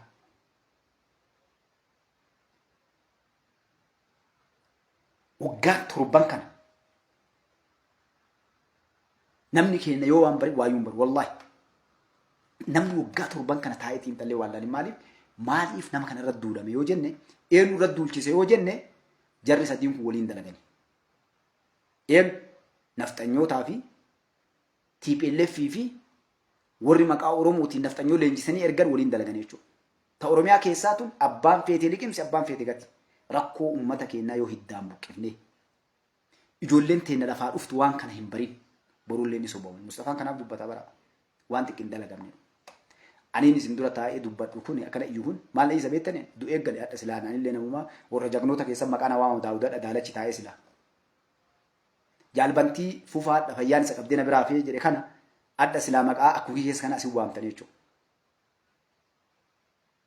Alhamdulillahi Rabbi nu jiraachisee dhugaa dubbannee saba kanaaf hawuu jibbamnellee agafeen yoo ala dhiibamnellee ummata Oromoo keessatti jecha gartee enu Haji Adam Saaddoo Rabbi isaanii haa araaramu. Rabbi umrii gartee ka jannata keessatti rabbiin ufitti isaan haa agartee haa ansu ollaana rabbi isaan haa godhu namni keenya Oromoo keessatti tooftaan dura dalagan maali diinan nama keenya irratti dalagu nama Oromoo irratti dalagu Oromoon akka jala deemtee ijaaramtu godhan maali namni keenya fayyaalessa ni sobamu zabana durii akkasi soban saba nama keenya namni qabsoo Oromoo keessatti gahee guddaa itti kabale akka Oromoo yoo deebifneedha adda bilisummaa Oromoo keessatti uummata argeeti lakkoofsa tokko jechuudha kun ilmaan Arsii lammata akka adda bilisummaa Oromootti akka qabsoo Oromootti walitti deebisni namni dhaabatti ta'e uummata Arsiiti manni Baalee maatiin tokkochi nama 64 xiyyaaraan irraa dhumatee jira akka eenyu naayima maqaa isii wanni baramma sariin Arsii keessaa nu duttuuf tana dhossuufi akka amma Filisxeeniin godhan kana namni waggaa 7 xiyyaaraaf lafaaf taankii fi madaafaa fi xiyyaarri Itoophiyaan qabdu itti duulamee lolame gaafa adda bilisummaa Oromoo illee hin jirre jechuudha. Gaafa Oromoon guutuun nuti Oromoo miti Amaara jettee fudhatte jechuudha. Gaafa cabee namni keenya gabrat deebi'ee nama gabbaruu qofat deebi'ee Amaariin nafxanyaan ajjeefamtuu hin dhiiddu nugus samiin hin qotamtuu nugus hin himatamuu gaafa jaansan jechuudha. Gaafa Hayila Sillaasee salaatan san namni lakki ni du'anii ni dhiiganii ni ajjeefamanii jedhanii ajjeesanii Jeneraal Hussein Buneedhaaf fide san irraa eegalee jaarraa Jeneraal Waaqoo guutuu irraa fuudhee qabsoo san keessatti warri tooree jedhanii maatiin tooree qofti tooree boruu jechuudha. Umar ollaa kiyya jira rabbi umrii isaa dheeressuu qabsaa keessaa tokko inni illee maatiin isaanii nama 64tu dhumate jechuudha. Yeroon dubartiin Oromoodhaa akka dubartii Walloo sana jechuudha qawwee fudhattee saanjaadhaan nafxanyoota gartee isiin mormarraa buurte yeroo san malkaa Amaaraa jedhanii jedha Baalee keessatti jechuudha. Achirraa adda bilisummaa Oromoo buqqe. Jaarraa abbaa gadaa achirraa fuudhee eegasii 60moota keessa jechuudha. Uummanni Baalee 30moota keessa qabsoo godhaa ture. Adda warra san keessa waan isin ajaa'ibu sheekolee san olumaayii qabsoo kana eegalte Oromummaa tana gadhaabde qabsoo tana bakka hundaan geette Daawud maqaan dhayooti maqaa leettee keennummaan keenya fagoon keenya Baalee farsii yoo xidhattee maqaa waamtee ni waamu. Rakkoon nu qabnu akka Oromootti qabnu sabni keenya qabu wanni aabbichuu gubee akkanatti ibiddatti qabee morkatee sa'a 24 dalaguun maali seenaa Oromoo qotanii awwaaluu barbaadani. Seenaa keenya laala waasni an takka jala saree sinii inshaallah rabbi umriin haa dheeressu inshaallah haga xiqqoo waa sirreeffadhu jira. Hamburroo seenaa jedhee qotee guutuu ka ofii beeku fayyoota irraa tokko tokkotti isin gabbaasu deema. Namoonni hedduunis irra dalagaa jirra jedhanii tokko tokkotti eessarraa qabsoo eenyutu eegale akkamitti eegalamte Wallagga akkamitti cabe Tuulamni akkamitti cabe Walloo akkamitti cabte Gujiin Booran Arsiin Baale har hundi isaa seeraaf danda'e qaba kan dhosanii bira ta'an. Wanna muummicha ministeeraa harka muruu morma muruudhaaf sa'a 24 Oromoo warri ofiin jedhu dalagu maali seenaa kana dhossuudhaaf. Wallahi isin naftu nullee dhabamnu daaraa taanee dhabamnu ilmaan teennadha seenaa san baaftee gartee addunyaa irraa isin saaxiluu deemte jechuudha. Dhossuu deeman dhallee harka muruu morma muruu dhallee rasaasan kallacha nu dha'u saanjaan waraanu duruyya nu bitanu jala deeman akka dhugaan tun hin baane jechuudha. Seenaan namni seenaa isaan beekne bishaan gindoo irraati. Adda wanni biddanu qabee as gubbaa akka saree maraattee iyyinuuf warri kaleenu qalaa ture ilmaan Oromoo qalee qalchiisaa ture addallee jagnaanii beekamanii seenaa nutti himuu barbaadanii addallee namni isaanii tumsaa nu duruyya nurra ijaaranii isaa 24 nu ajjeesuudhaaf nu gartee kijibsiisuudhaaf nu jala yaanii maqaa dhibbanuu baasanii jechuudha. Alhamdulillah bakka dhiiraa dhaabban saba Oromoolleen gurguran saba Oromoolleen gan akka jaraallee gartee goofandiidhaan hin jiraan ilmaan teennallee dhiiga ilmaan Oromootiin hin guddifan farshoollee akka isaanii dhunnee dhiiga qabsoo ilmaan Oromootiin hin dhunne bakka hamtuulleen dhaabban saba kanaaf seenaa bareedduu daabaan kataban warri dabreellee nu hin jirrullee qabnaa jechuudha. Kanaaf as gubbaabbaanii dubbanna bara. Namni tokko as dhufeen dubbatu wallahi as gubbaabbaa'ee. Nam tokko maaliif yakka dalageera hundi Oromoo irratti wal beeyna. Hundi yakka dalagee jira. Namni dhugaa bakka hin qabu. Dhagee Oromoo ijoolleen Oromoo warri qabsooftan warri dhugaa harkaa qabdan gabbayi rabbi irraa si gaafataa dhugaa jirtu uummata adda baasi. Qabsaa'onni Oromoodha. wallahi rabbi malee namni ajjeesu hin jiru yoo silaa namni na ajjeesan addunyaa tana gubbaan jiru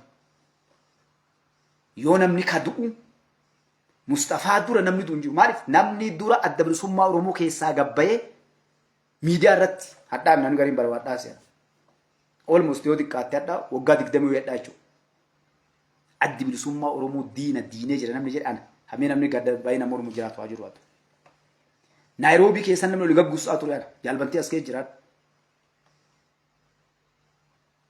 wanni irratti hin dalagamin hin jiru wanni nuun hin jedhin hin jiru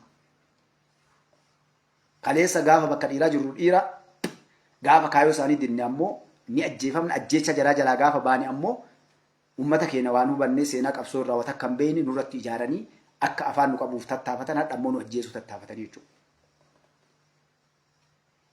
Kanaaf waatu nu keessaa duuta ilmaan Oromoodha. Aayyoo meeqatu agadhaa dhufe ilma kiyya beektaa ebalu maqaan nuun jetti. Maqaan isiin nutti himtu Mahammadiif Abdalla. Maqaan qabsoo Oromoo keessatti qabnu bobbaasaa falmataa gadaa gangalchoo fi gangalchitu. Eessaa fuuna kalee akkan waliin beekne nu ijaaran. Akka ilmaan Oromoo wal quban qabne nu ijaaran kalee.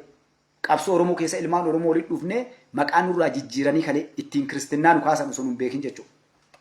Wallahi waan nurra dalagan wallahi Oromooti yaa waan adda bilisummaa Oromoo keessatti Oromoo irra dalagan wallahi ni maraatta wallahi Oromoo. Maqaa yoo ati fakkeenya maatiin kan kee akka maqaa kanaan hin jenne jedhanii fakkeenyaatti Hasan taate Mahammad siin ayyaman. Garuu maqaa isaanii ka kiristinnaa wati baafatte si ayyaman. Mikaa'el maqaa maaliiti? Daawud maqaa maaliiti? Jarri maqaa kiristinnaa ofii baafatti. Nu maqaa isaan kiristinnaa isaanii nu baasan jijjiiranii jechuudha. Bar waan dalagan Oromoo waan nurratti dalagan osoo ilaal isaan kitaaba keenya dubbisuu beekan. Abbaa Caalaa Lataa Quraana beeku beektanis tafsiira sitti abbaa obboleessi Leencoo Lataa.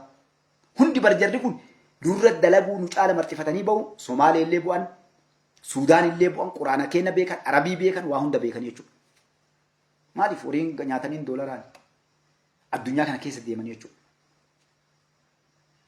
Yoo mee fakkeenya waa isiniif abbaa nagayaa jaarraadha musliima. Adda bilisummaa Oromoo namni jalqaba Finfinnee ittiin galeessa. Eessa radha? Brigadier General Kamal Galchuu musliima. Dhaaba qaba. Eessa dhaabsa jira hin jiru. Dhaabni jiraan waaqoo guutuu jiraadha hin jiru. Dhaabni nama qabu namni tokko namni musliimaa dura dhaqe Oromoon tokko kokkee murtaa'ee jala hin deemne. Rakkooteen asii maal gabba. Si bar musliima nama jala hin deemne bar. Masti maal ta'u kiristaana qabu ta'uu qabu kan waaqeffataa ta'uu qabu.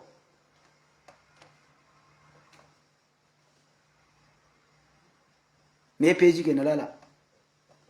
Yeroo 4 peejii guddaan irraa akkuma 100 fi 60 yoo ofirraa qabaam 67 66 adda. Mee boru ganama gabbayee baqqalaa saffari baafadhu maqaa. Maaliif kan isin eege? Sisteemni biyyattii tana keessatti lafa kaa'ame haga heeraaf seerri masaraa mootummaa kun jijjiirame walqixxummaan amantii walqixxummaan sabaa dhufutti namni keenya naftanyaan akkas nu goote naftanyaan Gondarii Gojjamii dhuftee waasi goote kolleen jirtu gurbaa naafi deebalu jedhi mee naafi kijibdu naan jedhe balu jedhi hin jiru Haile Sillaasee irraa eegaltee waati naafi dan akka kijibdu hadha naafi dime nama tokko Oromiyaa keessatti gara birii dhufee ilma Oromoo irra rakkoo dalagaa naafi hin jiru. Hadha namni bahaadhii akaabaa kibbaayyee mootummaa kana garagalchuu deemu eessaa dhufe? Oromoo. Ka Harargee, ka Shawaa, ka Jimmaa, ka Gujii, ka Booranaa, ka Arsii hundinuu kanuma dalagame nurra kalee wama dhaabbichuu irra dalagame kalee nurra dalagame. Garaagarummaan dhaabbichuuf nu qabnu maali? Nu hadha isarraa iyyaa jirra. Sooshaal miidiyaa jira. Irraa dura dhaabbannee dafaarraa godhu jirra jechuudha. Gaafa keenyaa'u namni tokko nu qabu hin jiru. Ka barbaadan qalanii, ka barbaadan ajjeesanii, ka barbaadan gartee saree nyaachisanii, ka fedhan kolaasanii waan fedhan dalagan. Isaan garuu mucaan isaanii tokko yoo jeela seene yeroo san baasan. Ragaa naan jettaa daalacha.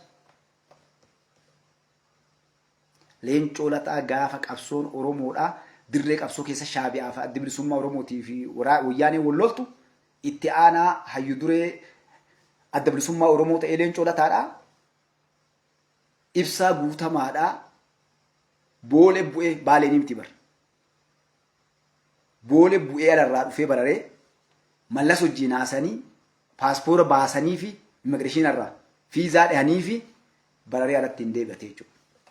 Oromoon tokko akkam jedhe jira. Yoo amma marroon fakkeenyaaf itti aanaan marroo yookaan marroon dhufee hadhaa Dr. Abiy Ahmed bichuu waliin dhufee Finfinneetti xiyyaaraan bararee as bulee waliin nyaatee dhugee ganama nama hidhaatii gartee nama hidhaa jiru kashanee wayii fuudhee deeme yoo isin jedhaman ta'a. Garuu amma wasitti namni hedduun manaa basitti ta'a jechuudha. Soo qabsoo Oromoo keessa wanni ilmaan Oromoo kana isin himuun maalidhaa? Na dhagaa gaariitti. Oromoo tana akka adda itti taphatanii gurgurachaa turan. Hayyuu keenya nu keessaa fixaa turan. Nama jabna, nama beekaa, lafaa dhufaa, nama higeree boru gartee saba isaatii quuqama qaba jedhan isaanuu bira dhaqee isaanummaan nu nyaachaa turan. Shaneen Daawud Faat gaaraatti gartee nufitti Kaafaa'oon magaalaa keessatti nu fixaa baatee jechuudha. Adda dubbataa jiran kun alhamdulillahi rabbil alamin. Isaantu dubbataa jira. Isaantu dubbataa jira. Kanaaf ilmi Oromoo yoo annadhii gammadaati rabbi jannata isaa kana sun dubbatin mul'isa abbaa gadaati ani dubbatin dhiirran akkasii sareen isaan nyaattee harcaatee gammoojjii keessatti kaaka jamaan roobalee fa'a nama sheekaati shahaadaa dhabanii bara boombiin uffitani. Namoonni kun maqaa qabsoo kanaatti itti wareegamanii akkasii ittiin dhumatanii jechuudha. Yoo anaati adda dhugaa jalaa gabbaaneen dubbanne guyyaa qiyaamaa irraa gaafatamna. Ilmaan Oromoo akkan doongorre yoo anaatiin goone waan beeknu irraa guyyaa qiyaamaa irraa gaafatamna jechuudha. Awwaan dubbadhu kana yoo kijibee itti make ana rabbi duratti gaafatamaa jechuudha. Waan dubbadhu kana namoonni mormuu danda'an rabbammoo ni arganii beekaa jechuudha. Kanaaf ilmooteetii gaarii adda laaliin bakka boru dhaabbattu hin beektu waan si galu hin beektu. Maqaa Oromoo kana wanni hin ta'in hin jiru. Wanni uummanni Oromoo hin ta'in hin jiru. Addallee akkasuma jira jechuudha. Amma Wallaggaa duratti ani isin tuqe kun ijoolleen hadha uummata Wallaggaa fixaa jirtu ijoollee Wallaggaati. Ijoollee yookaan Shawaarraa yookaan Arsiirraa yookaan Jimma Gujii Boorarraa irra geerra dhattee miti. Hadha sadarkaa san geenne laal. Kaleessa gandaaf gosaan wal fixaa turre kalee amantiidhaan. Akkasii bara. Adda bilisummaa Oromoo keessa kaleessa amantiidhaan wal fixaa turre. Gandaan wal fixaa turre. Gandaan nu fixaa turan gandoorra baluu jedhanii amantiidhaan nu fixaa turan kalee. Jazaatan ammoo rabbi akka oolchine hadha ijoolleen gandarraa baate haadha abbaa ajjeesaa jirti. Osoo gaafa nu ijjiru dhaga'e namni gaafa nu taatu warri kun diina waa harkaan qaban ergaa diinaatiin deeman Oromoo cabsuu deeman jedhan nu dhaganii uummanni Wallaggaa dhalamanni isaa buqqa'ee hadha Wallagga keessa abbaan qabeenya jiraan jiru. Qeesaa jira uummanni Wallaggaa jiru. Qotatee qabaan qabu. Barattee ijoollee isaan jiru. Waan Mustafaa isin jedhe dhagaa wilii dhagaa waan ani jedhe uummanni Wallaggaa wilii wal fixa walii baay'ee akka Somaalee isin jedhan kunooti. Marroo naan mari'ateetii miti yookaan gata shanee naan mari'ateetii miti. This politics siyaasaadha. Maaliif wal madeessee jira uummanni. Ijoolleen kaleessa marroo wajjin tutti hadhan galtee marroon fagaaratti haftee hadha wal fixaa jiran. Ebaluu ajjeese. Adda ijoolleen mootummaa keessaa as galte tuni tagara uummata saba ofii deebitee saba ofii wajjin dhaabbachaa jirtu tuni adda maatii isaanii fixaa jiran. Inteetti jedhee raftee raftu. Gadoo guma walirraa baafachuu itti uffachuu. Akka Oromoon kanatti hin galleef akka Oromoon hin sobamneef kalee gosa nama maqaa dhoofne yeroo nu iyyinu namni hedduun gosa namaa maqaa hin dhayin nama maqaa hin dhayin nuun jechaa bahe jechuudha. Haa uummanni bareedan maquufi. Dharamuu dhugaa wanni kun jedhee uummanni addaa baafatuufi. Haqqi rabbi nama harkaa illee kana dhugaa beektu diiniin keenya wanni inni jedhu dhugaa beektu waan agarte. Yoo dayyuu san ta'in yookaan harkaan dhoorgi yookaan afaaniin dubbadhu yookaan biraa deemi jedha. Irraan ta'in warra san irraa. Kana nu dubbisaa jechuu gartanii. Wanni nu taane, wanni nurra dalagame. Yoo isinii himne wallaahi Oromoo waan hedduu dhageetta Oromummaa waakkata wallaahi. Oromoo biteettanii waakkata yoo waan bara waan hedduu maaliif namoota maatii isaanii ijoollee qabsoo Oromoo kana keessa baate irra dalagan. Asmaratti Daawudoon fa'aan dalagan beektan ijoollee achillee leenjisanii jaarsaaf jaartii waliin dhufanii. Wallo ijoolleen sun amma mucayyoo san nama arsiituuf jalaa qaba. Abbaa warraa waliin biyya Arabaa irraa dhufan qabsoo Oromootiif. Jaarsa jaartii ni kaawwan irraa qaban. Waraana keessa waliin dhufanii wal dubbisan. Wal dubbisuu waan biraan dalanne. Achi baasanii seera dhaabaa cabsanii gurbaa rashanan. Ilmaan Arsii 29 jaalkoorsan as keessa jira. Leenjisaa kun obboleessi isaa Mahammad Daawutu saree nyaachisee waa hunda godhee bofa nyaachisanii ajjeesanii jechuudha. Barqabsoo isin qabsoottanii deemtan. Wayyaaneen nafxanyoon nama keenyarraa yakka dalaganii yakka akka adda bilisummaa Oromoo keessatti ilmaan Oromoo irratti maqaa amantiitiif gandaatiin dalagame namni biraanootti hin dalanne jechuudha. Kaatoliinyaatu. Kanaaf na uffolchaati wanni karaa kan isin dhufeen maali adda maqaa shinnagga jedhanii hedduun namaa ila kijibaa kana gabboonni matta. Anak kijibaaf si kijibaa seenaan qabsoon Oromoodhaa hadha namni hundi lubbuun jira hawaasni hundi sun keessatti dalagame lubbuun jira isinii gabbaa jechuudha. Anillee jan wajjin bara gaafa gaara jiru san sobamnee shinnagga akkas ta'e jechaa turre jechuudha.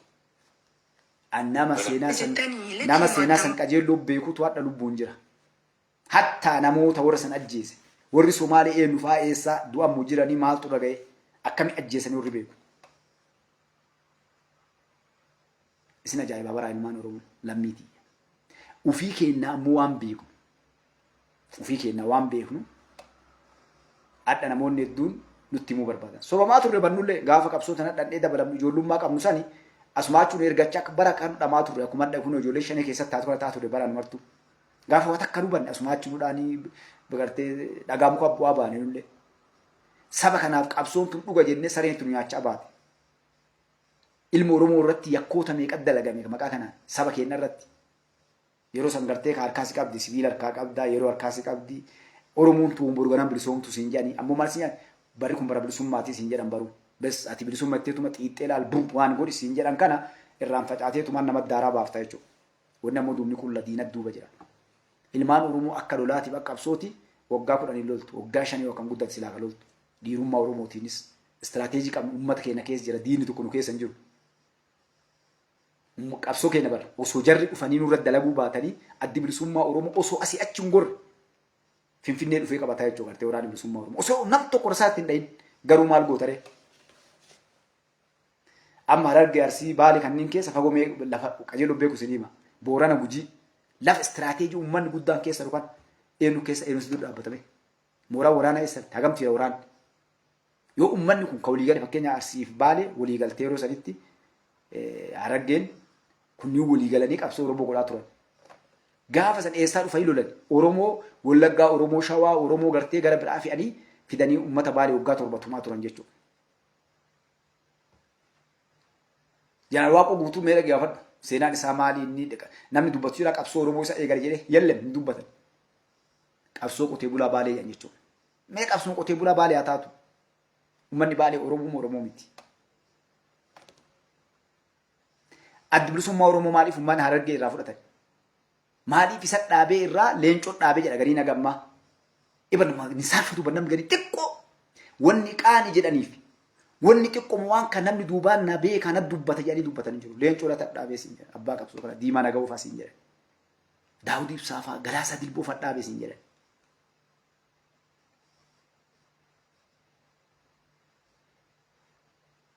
Yoom dhaabbattee 73 dhaabasiin jedhe 73.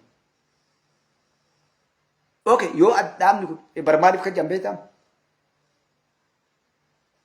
Maaliif kan jedhan?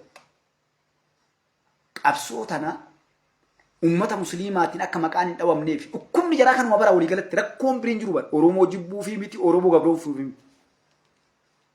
Rakkoon nafxanyoonni qabanii fi shaneen jennu tun yookaan warri maqaa adda bilisummaa Oromootiin daldaalu kun qabuu fi TPLF qabdu Shaabiyaan qabdu rakkoo birii tokko hin qaban. Mee waa isiniin asiyaasa forqii kun maaliif haga daangoo gubbaa ture akkami qabsaa ta'e beektaniisi. Hayila Sillaaseetu jabaa warri musliimaa Eertiraa keessaa lola eegale.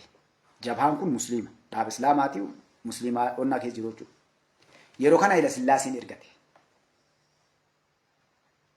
Dhaqi uummanni musliimaa sun achitti hin dhaabbatu kaasii kana natti kaasaa na dhagaa seenaa kan dhagaa qoradhaa jiran jedhee ergee jechuudha. Wayyaan kanaa walitti dabalamanii haga deemee sadarkaa ajajaa waraanaa ta'e jechuudha. Shaab jabaa ni fixanii hogganoota lolaan dadhabanii namni kaa'u meeshaa lolaa maqaa jaraatii argatanii biyya arabarraa waan hundaa itti fayyadamanii taankii waan hundaa jechuudha. Gaafa dargii cabsuu adda baafatan jabaa kana hogganoota isii fixan. Miseensaa fi uummata isaatiin hiree lama keessaa filadhaanii isin ajjeesuu hiree sadii akkuma uummata musliiman jedhan. Miseensa keenya ta'uu isin ajjeesuu biyyaa ba'uu. Jabaan akkasii cabxee gaafa jarri dhuftee dargiin cabe Mangistuu Hayilamaariyaam baqate Awurooppaa waaman jechuudha. Eenyuudhaan adda bilisummaa Oromootii fi Shaabiyaa fi Wayyaanee jechuudha. Namni dhaqeen kun Daawud Wastaa'u kana fa'a, Leencoo fa'a, Diimaa fa'a jechuudha. Achi dhandhaan maal jedhi fara dhaqaa dubbisa wanna adda bilisummaa Oromoo keesseenaati. Nuti dandeettii biyya bulchuu hin qabnu. Uummanni Oromoo nama barate hin qabu. Oromoon qophii hin qabu. Namni dandeettii barumsa qabu bulchuu danda'u biyya TPLF kennaa jechuudha. Maaliif kun godhame? Tokkoffaa buufata hadha Itoophiyaan dhabde kana Itoophiyaa irraa kutuu. Maaliif sodaan kun martuu ni gahe? Biyya tana yoo hegeree boru ka cabxee mootummaan TPLF cabu taatee eenyu qabataa sodaa qaban jechuudha. Warri bara istiraatiijii waggaa 100 qaban. Akkanuma keenya deemuun kanaa miti. Istiraatiijii waggaa 100 lafaa qaban. Mallas gaaf namni Shaabiyaan gaaf isin Eertiraan cittuu kute adda bilisummaa Oromoo Leencoo Lataa fa'aa jalqaba namni uummata Oromootiin aatumsinuuf jedhee fottokse. Gaafas balballi galaanaa akkan argamne irra murteessanii kutanii jechuudha. Maaliif sodaan qaban haa ajjeesanii hogganoota keenyaa fixanillee waraanni hadha jiru yeroo san jiru qarsoo yeroo san baddaa baadee farargee bakka hunda keessaa godhamaa jirtu kuni sodaa guddaa isaan qaban jechuudha. Waraana adda bilisummaa Oromoo gaaf chaartara mooraa galchanii mooraalee arfan biyyattiin qabdu guddaa keessatti Harargee fi Jimma keessaa fi Baalee fi wanta galchan kuni shaawii maal kanatti achi ficcisiisuu jechuudha. Cabsee ba'e waraanni adda bilisummaa Oromoodha. Cabsee ba'uu qofaa miti deebi'ee ijaaramee jechuudha waraana. Yeroo kana waraana kana balleessuu dadhaban. Akka isaan yaadan harkaa ba'e jechuudha. Hogganoonni ijoolleen keessaa ol dhufan qabsaa'onni isaan balleessuu ajjeesuu barbaadan warri gaafa Haayila Sillaasee irra dargi maal kanneen lolaa turan istiin dhaabake yoo isaan herreganii ilaalani namni isaanii keessa hin jiru tokkollee ijoollee musliimaa malee akka gaarii na dhage gurbaa namni lafee qabdu yoo herregan naa fidanii balufa jira jedhanii akka jirtu ijoollee musliimaa ta'e ijoollee namni isaanii furaa jiru eenyu Daawudii Abbaa Caalataati Leencoo Lataati Dhugaasaa Bakakkooti Mikaa'elii nama qubaallaa ka'an 15-20 yoo guddate waraana bilisummaa Oromoo yoo akkam xiqqaate 40-50 yeroo san hogganoonni akka jirutti ijoollee Arsiif Harargeeti.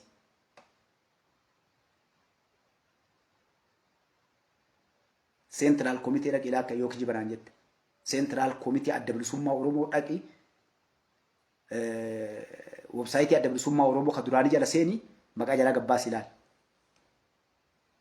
Ka maqaan isaa sirraa ol dheena siima naffiidi kun Islaamu Kiristaana jedhi. Soo kana laalle maal godhan? Itoophiyaan istiin ammallee sodaa keessa jirti namni yoo kan mootummaan TPLF cabu ta'e fincillitti ka'ee cabu taate harka gartee ilmaan Oromooti kufti gaafa kana buufata kana yoo harkaa qabaatte dhiibbaa guddaan dura gootii balbalattaa cuufnu jedhaniitiin asabii fonnaa muranii kennanii jechuudha. Wanni isaa sodaatanii oolle bara uummanni kaa akka falfalaa illee deemaa beektanii uummanni. Sodaan isaanii qaban OPDO keessa eenyu jira, adda bilisummaa Oromoo keessa eenyu jira, Waaqoo guutuu keessa eenyu jira kana hundatti guututti ijoolleen lafaa dhuftu adda yuunivarsiitii keessaa nama hagam namoonni muratanii gaara baay'ee loluu danda'an. Namni cabsee gaaratti muratee lolee dhufuu danda'u eenyu fa'aa ilaalan jechuudha. Yoo gana argate eessa dhaqa uummanni Oromoodha. Ragaa ammallee kabiraas ni kaleessu.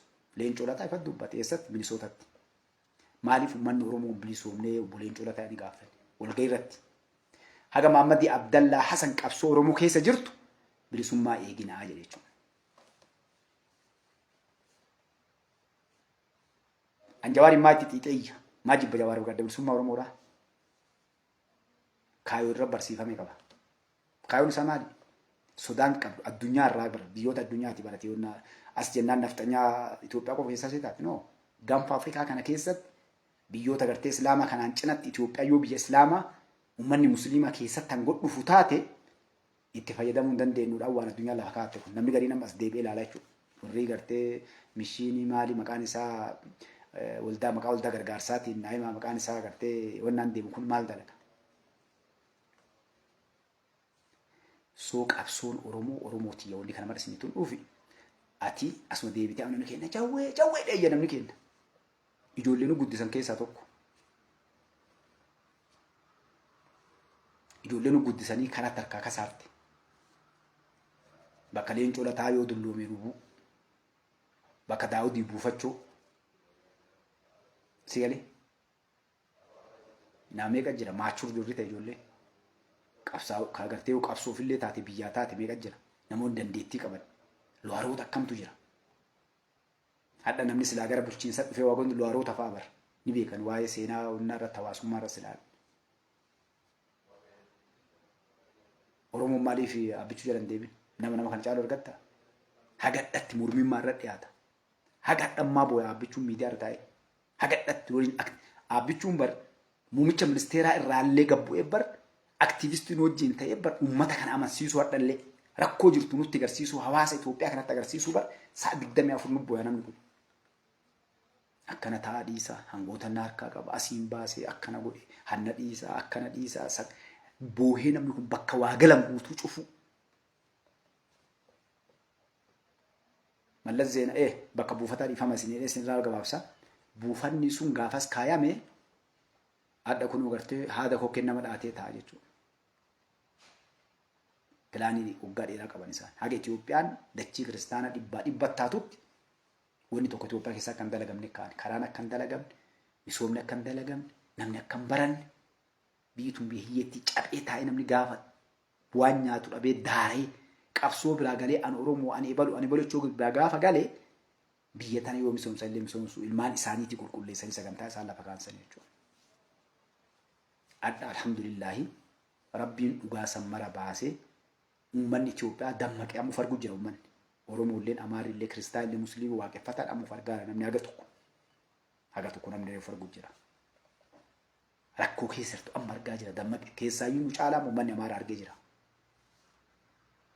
Uummanni Amaaraa akka maqaa uummata Amaaraatiin warri biyya kana irratti dalagu argan uummanni Tigree arge dhibba arge uummanni Tigraayam Oromoon agarre ammallee maaliif gabra hedduun nama gabrummaa amane keessaa uummata musliimaa keessa warra gabrummaa amane waan jiruufi nama haqaa jalan deeman barakkasi namni dhugaan uficcisiisaa jiran akkasii barbeetanis namni tokko yoo ni jabaa ta'ee nama gartee goota ta'ee ni dandeettii qabaata isin bara ijoollee himu jira kan lafaa dhufa hayyuu isheen manguddummaa jalan deemne nama akkanaatti atamu abbichuu jala jette boru lixaabboo maan nu godha gaafas boru baluu kenna dhufaa jedhan sammuun isaanii gabroomee jira.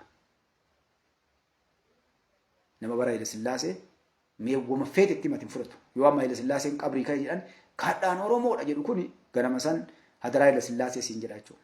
Manguddoo jira bara haga ammaa hadaraa Haile Sillaasee siin jedhan. Manguddoo teenooti bira dhaatte hadaraa Haile Sillaasee yoo jedhan bishaan yaa'ulleen dhaabbata wallahi akkana jedhan gamma dhagaan gaaraa garagareelleen dhaabbataa siin jedhan innaa lillahi wa innaa ilaihi raaji'uun.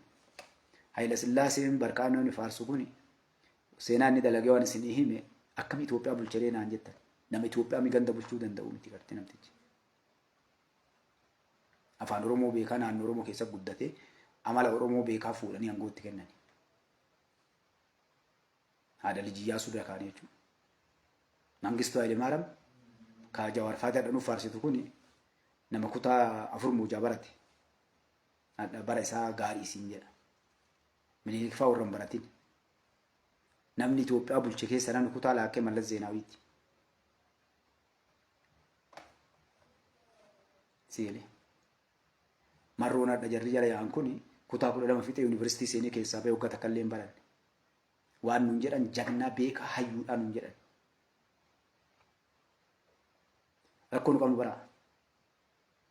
Namoonni kutaa laakkanii fixan leencoo lataati. Namni gartee hayyummaallee wati ilaalte warra barsiifate mishiinii barsiise. Wallagga barate kutaa 8 irraa as Hadaama barate eegasii iskoolarshipii ala kennanii ala baay'ee seemtuu Jawaar.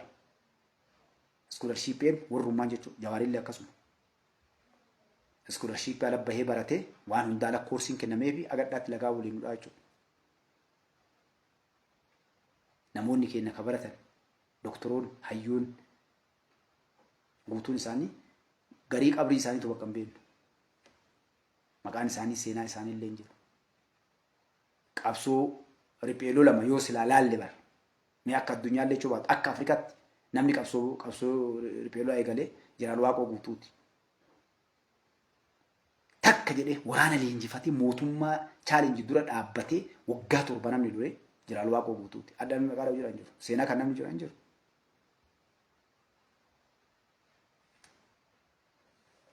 namni qawwee ufii dalage yoo akka teknoolojii illee taate uummanni baalee waraanni jiraan waaqoo guutuu qawwee harkaan ufii dalaganii bar xiyyaaraan samii irraa buusanii qawwee ufii dalaganii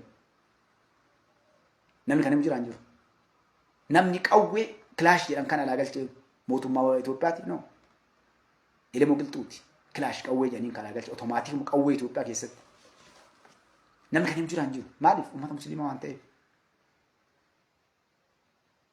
sadarkaa Kooriyaa dhaqee jara waaqoo guutuu waraana leenjifatee koneeraa jeneraalaatiitti galchuu jechuudha. Chaalenjii meeqa mootummaa Somaaliitiin walii galanii karaa itti cufanii waa meeqa godhan hunda keessa dabranii Siiriyaa, Liibiyaa, Iraaq biyyoota Arabaa kana guutuu dippiloomaasii keessa deemee uummanni gaafa mootummaa Itoophiyaa dippiloomaasii akkasii hin qabne namoonni gartee seenaa dalagan jaarraa san keessatti yeroo san keessatti namoota kanneen namni maqaa dhawan jiru jechuudha. Nu waadha kana dubbachuudhaaf nu qaluun jala yaa kennaa moorri isaa maatiin isaa nu kana dubbannu nu dhabamsiisuu deema maaliif warra marroo fa'aa dhufee boru biyyee bulchaa akkamiin akka jettanii boru mormarraa muranii hin ajjeesanii isaan kana nu kennuun ni kaa'u mootummaan boru dhufu abii borachi tara namni boru dhufu yookaan jawaarii yookaan marroodhaa yookaan ilma marrooti gariin namaa waan jedhameetta ilma marrootu yookaan dhufaadha inni dhiiran qabu gootan qabu biyya bulchuu hin danda'u waa godhuu hin danda'u namni keenya jechuudha. Wanni amma nu qaluu albee guuratanii yaanii ani ilmarsiiti ilma sikkoo mandooti warri sikkoo mandoo na qaluu na jala yaa'u kabiraan dhufee warra waan na godhu jiru kana bitanii na jala yaa'u kanuma. Maaliif ilmaan sikkoo mandoo kan dura dammaysaa jedhanii numaan nu qalan lafee arbaa isin isin cabsan ilma wallaggaa ajjeesuu barbaada alaatti waaman walkam wallaggaattu ajjeesa. Tuulamuu ajjeesuu barbaadan tuulamuu ajjeesa. Jimma yoo ajjeesuu barbaadan jimmuma ajjeesa alaatti dhufu. Maqaan garuu nama kiristinnaa ka'e maqaa amaaraa qabu ta'uu qabu ni ilaallatan naannoo biraa. Keenya isa illee ilaallatan ilmaan Arsiitiif ilmaan Harargeetii fi Jimma maal kana keessatti. Abbaan qabeenya keenya ni ajjeefama hayyuun keenya ni ajjeefama ni salphata ni xiqqaata. Divide and rule jettiin faranjiin qoodanii saba tokko cabsuu bulchuu jedhanii kun.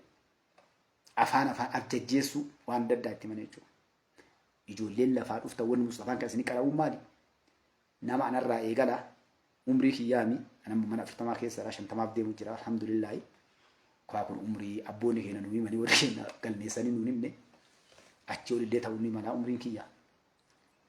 Duuba nama ganna 30 gadi oli tokkollee ammaachi ilmaan Oromoo yoo fudhattee jala deemte dongora guddaa qabdan. Maaliif sammuun teenya dhoqqee summii qabdi sammuun teenya laaqamtee jirti waliin gadoofnee jirra waa diigna malee waan ijaaru ammaachi. Warra maqaa siyaasaa kanaa lakkafame namni jala deemee waa godhattee yaaddu yoo jiraatte isiinoo abbichuun alhamdulillah naashinaal ID kanaan qulqulleessee baasaa jira rakkoo qabda ufuma rakkoo fidda ilmaan tantee balleessita ganda kee diigda jechuudha. Kunniin amma sooraa bayinamu deemi dalaggiin teessee baaftu ofirraa galii jiraadhu jedhitumaan galchanii gartee deemu Oromoo yoo akkas taate qofa hiree argatte kanattis fayyadamtee of durattis biyyi kun biyya amantiin kutaan gandaa waliin qoonne akka biyya biraatitti guddattee nagaa waliin jiraattu taate jechuudha. Kanaaf waan hunda laandhee isinitti hima wanni dubbannu waan dabre seenaa kana ammoo namni qulqulleessee barreessee ilmaan Oromooti adda baasee lafa kaa'uu qaba jechuudha. Kitaabni katabamuu qaba. Maalirraa seenaa Oromoo qulqulluu ummanni Baalee, Harargee, Shawaa, Gujii, Booranaa walitti dhufee taa'ee seenaa kiliir qulqulluu taate qabsoon Oromoo eessaa eegalamte laal akkitti diinaa firreetti itti boosifte jechuudha. Namoota adda lubbuun jiran hogganoota adda bilisummaa Oromoo rakkoo dhiifama naa godha ilmaan Oromoo na uffolchallee. Maaliif dhugaa dubbadhaan abbaan feetinaa aaruun mala hedduun namaa kanaaf diina naan ta'e. Namoonni hogganoonni adda jiran adda bilisummaa Oromoo keessatti waan qajeelloo lafa kaa'uu danda'an ilmaan kutaa lamaa qofaa jechuudha. Na uffolchallee. Ees Harargee fi ilmaan Arfan Qalluutii fi ilmaan Sikkoo Mandootii jechuudha. Keessaayyuu ijoolleen ilmaan Sikkoo Mandoo hogganoonni adda jiran namoonni hedduun warri qabsoo Oromoo keessa turan warra kana jechuudha. Nam lubbuun jiru on beeku namni akka Quubsaa Sabaa, Abbaa Biyyaa Roobaa, Abbaa Nagayaa Jaarraa fa'aa, Abbiyuu Sammuu fa'aa, Bobbaasaa Gadaa fa'aa, Bultummii Weebilee fa'aa warri kun hogganoota dhaaba kana keessatti umrii fixan jechuudha. Gara Harargeetti illee namni akka gartee jaalle Araarsoo Biqilaa fa'aa namni akka Sheexallee isaan jiranii namoonni hedduun adda Harargeen kan lubbuun hin jirretu irra caalanii namoonni jiran jechuudha warri dhufi adda bilisummaa Oromoo keessaa isinii mujjiru kanni kun jiraal waaqoo guutuu namoonni hogganoonni adda lubbuun jiran namni akka Alii Cirrii fa'aati Alii Cirrii tiimtii dhiifamnaa warra bisaanii alaalamu namoonni hedduun jechuudha amma maqaa isaanii dhiifama ni jiran warra kanarraa akkaataa itti seenaan kun dhufe walitti dhufee seenaan Oromoo waan ta'eef kun qabsoo uummata Walloo irraa eegalee jechuudha. Namoota adda lubbuun jira Walloo keessatti guddoon hin jirtu Tuulama keessaa Macca keessaa Iluu keessaa hundinuu Boorana keessaa Gujii keessaa namni amma totorraa'anii dadhabaman malee namni akka Xulaa Duubee Gujii fa'aa keessaa gartanii warroonni kunniin ta'anii namoonni kun amma Xulaa Duubee fa'aati namni akka Abbaa Xiiqoo fa'aa warroonni gartee Jeneraal Waaqoo Guutuu fa'aa illee lolan jechuudha. Warree eegas adda bilisummaa Oromoo ta'an namni akka Sheexaleessaa fa'aati ifama namni akka Abbaa Xiiqoo fa'aati namni akka Xulaa Duubee Abbaan Xiiqoo ijoollee Arsiiti Abbaa Xulaa Duubee ijoollee Gujiiti garuu jalqaba gaafa adda bilisummaa Oromoo jirre enoolii lolanii warra Jeneraal Waaqoo Guutuu waliin lole jechuudha. Namoota akkanaa kan hadha osoo isaan lubbuun jiranii namoota isinii himanii qabsoo godhame nuu himanii meeshaan akkatti seenu wanni hundinuu jechuudha. Seenaa kan akkasi kaanii namni mormuu yoo jiraate ragaa wajjin guyyaa wajjin sirreessaa deemanii jechuudha. Yoo Rabbi naa laaffise du'aa naa godha jechuudha. Haga danda'urii illee itti baasee inshaAllah haga Rabbi naa laaffise namoota waan kan irraa jiran kanneen keessattuu kan irraa haga tokko fudhachuu yaalaa jechuudha malee akka beektu osoo hin taane barreessu wadhaa teeknooloojiin tolida sagaleedhaan namoota kana bakka argadhetti irraa fuudhee walitti qabuu yaalaa jechuudha. Maaliif namoonni kun ni dabran gaafa isaan dabranii namni akka Hajalii Cirrii faate amma Rabbi isaanii haa araaramu haga dhiyoo kun gaabbichuun hangoo qabatee amri Rabbi isaan qabattee namoonni kunniin seenaa san mucaan amma seenaa uummata Baalee irraa hambisuudhaaf tattaafachaa ture tokko namas gargaaru dhabee irra duulchisanii ilmaan Arsii illee duubatti hafee jechuudha. Ni yaadattan ka seenaa gootota Baalee qulqulleessee lafa kaa'atu jechuudha. Nama akkasii dafanii mataa keessa dha'an.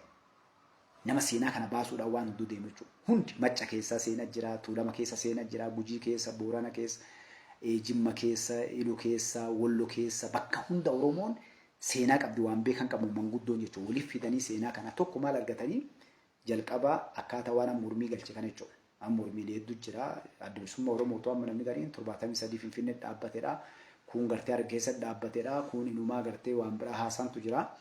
Kun hundinuu ragaa hojii yoo dhiyaate gaafa namoonni gartee namoonni hogganoonni kunniin jiran warri qabsootti hirmaatan kunniin jiran seenaas akkasii yoo kahan Oromoon exactly maal taati seenaa bareedaa isaa argattee jechuudha. Maaliif tola tokko seenaa namoota qulqulleessee lafa kaa'u lammata rakkoo qabsoo Oromoo keessa turte qulqulleeffattee adda baasta. Diina Oromootiif firallee adda baafta. Seenaallee ni xaleelista jechuudha. Rakkin namni keenya qabu maali eegaa abboonni waan kana dalagan dabran seenaa qorachuuf fiigani. Beekaa dalagan diina dalaga kana. Namoota waan kana olii guuree dalagu amma hedduun namaa ammallee hogganoota kana keessa hogganoota maaloo tuqetu jira. Amma hogganoota Arsii ni beeku warra maaloo tuqe. Warra Daawud Faat ergachaa baatee ni beeka jechuudha. Warra dhugaa sabaa kuufa ergachaa baan ni beeka jechuudha. Warra abbaa caalaa faatee ergachaa baan itti taphachaa baan ni beeka jechuudha. Warra kana seenaa irraa gaafa dha'u jette maaliif ufii maanoo waan tuqsiisanii fi seenaa qajeelaa siinii manii jechuudha. Warri sun yoo nu duuba deebi'an haa dubbadhe kana duuba in kijiba akkasii kun akkasii misiin jedha. Maaliif ta'isaattu baay'aaf inni halkanii guyyaa riba dhabaa jira. Nu garuu seenaa namoota akkas inni tun jechuudha isin galee. So kanaaf inshallah yoo Rabbi biraa taate Rabbi khayrii nu haa godhu. Isinitti illee dheeradhee nama folchaa wanni kana mara keessa deemen maali wanni shannaggan namni dhumate dhamee kabajamu kun nurraa dhaabbachuu qaba. Ilmaan Oromoodhaa waggaa hedduu dhumatanii shannagga qofarraa miti qabsoon Oromoo wareegamni ka'ee galame. Daawuduu kun ilmaan Oromoodhaa summi nyaachisee fixe seenaalee hedduu jira wanni isaan dalagan jechuudha. Waggaan shannagga waggana ta'eef miseensi illee kabaka takka irra shaname dhumateetu jira. Seenaalee gurdaa jira jechuudha wanni gartee achiin dura dabre. Kanaaf akana isiniin jedhaa na uffolcha Rabbi ana dhugaan nallee dhugaan haa dubbisu ammoo ilmaan Oromoo seenaa ilmaan teennaa bareedaa lafa haa kennu warroonni hiree qabdan barreessuu dandeettan ani waan hedduu silaa ni barreessa amantiin tiyya waa hedduu na dhorkiti jechuudha. Maali namoota hadha gartee jiran kana warra badiisa irraa deebi'ee toobatee yakka dalage irraa jiru jira jechuudha. Warroota kanneen fuunee dheebalu akkas dalage. Nama yeroo seenaa barreessuuf seente kun keessaa baasetteen deemtu jechuudha. Seenaa walii hidhaa qabdi. Walii ijjechee deemuu qabdi jechuudha.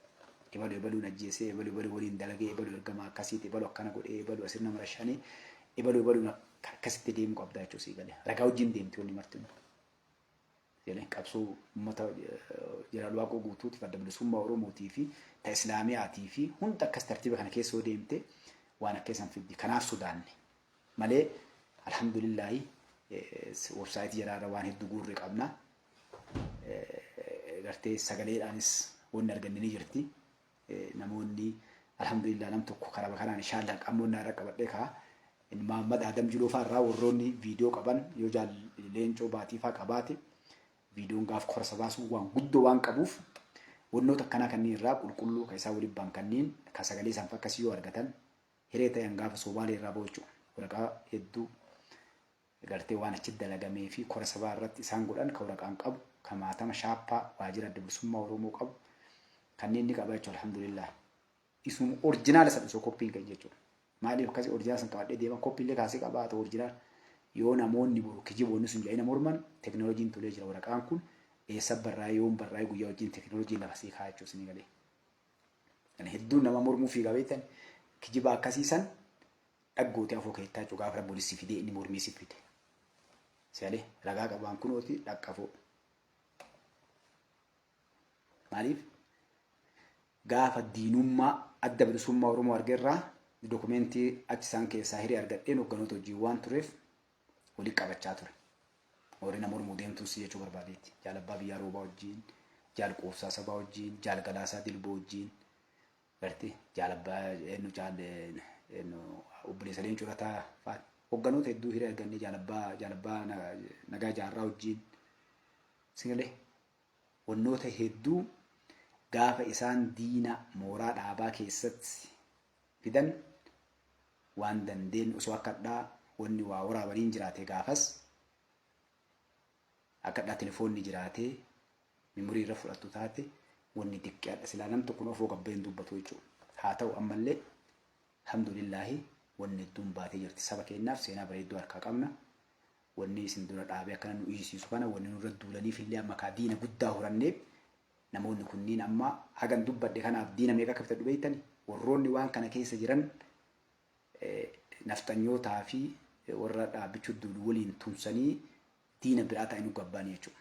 Garuu wanni fidan takka illee jiru teknikeenna rabbi nama rabbitti murteessi nama biraa dhoorguu hin danda'u nama ammoo rabbitti murteessi nama tokko waa godhuu hin danda'u qarallee kaas geenneen jabinna kennaanii miti haqa dubbannuuf rabbi keenya erkannee rabbi dhugaan dubbisi jennee saba kanaaf iyyinee as geenne kanaaf kan isin jedha hedduu isin jaaladha hedduu isin kabaja. Munaamad amma dhuftaa waqti jazakallah khairan warra borseen tan dhiifama saa dheeraa asirra turanis namoota sunnadhe akkasii wanni teennatuun jajjabdu hiree ta'ee namoonni keenya seenaa nu haasofnu kanan beektanii isiniin galu waan dabre kanaaf isin jalaa ol'aa jechuudha. Garuu wanni dabre maalii tolti waan of duraatiif namaa tolti baraa seenaa keessan baruu seenaa ilmaan Oromoo baruu akkatti uummanne baruu shamarran teenya irra waan ga'e dhiira keenya irra waan ga'e ijoollee teenya irra waan ga'e manguddoo teenya irra waan ga'e sheekulee teenya irra waan ga'e si'eli akka amantiitiin waan nurra ga'e nuti bara ilmaan Oromoo wajjin Oromoo kiristaanaa obboleewwan ta'e dhiigaan bulummaa waliin qabnu Oromoo wajjin bara isaan Oromoo ta'uudhaan gabrooman nu lama gabroomne uummanni musliimaa diinallee lamaan gabroomne tokko warra nuuf ilmaan Oromoo gabroonfateenis waliin gabroomne as dachaaniillee ammallee warri nu waliin qabsoo baane warra diina keenya san waliin galee maqaan musliima taaniif nu gabroonfate jechuudha. Diina lamaan dhumachaa turrellee istiil ammallee bara sama jira amma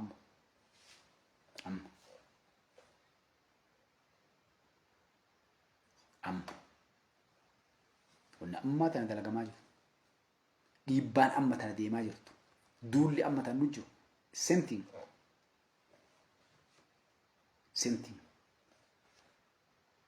adda waajiroota keessa bakka hedduu dirqamaan sodaa abbichuutiin uummanni musliimaa waajiroota keessadha. Sodaa abbichuutiif bakka hedduu namoonni keenya shamarran teenya dhiirti teenya dardarri keenya hayyuun keenya bakka hedduu keessadha jechuudha. Akka shamarran teenya jalbaabaan hin baranne akka masgiinni hin ijaaramne akka madarasaan hin ijaaramne akka uummanni musliimaa gartee Itoophiyaa keessa jiraachuun hin beekamne haga dalagaa jiran akka masgiida dheen gaddamma halkan diiganii sun waan bar masgiinni dalleen wanni hundi tolii galame akkuma jiru kanatti dhaabbatu kakaaniitii waliigallee waan goore irra waliigallees hojii sossoofna jedhanii waliigalan. Egaa si'achi deebinaan dubbiin tun waliigalamee bara waan lafa kaamee dhumate laal warri kana garaan dadhabe halkan dhufee diigee jechuudha. Jabdu.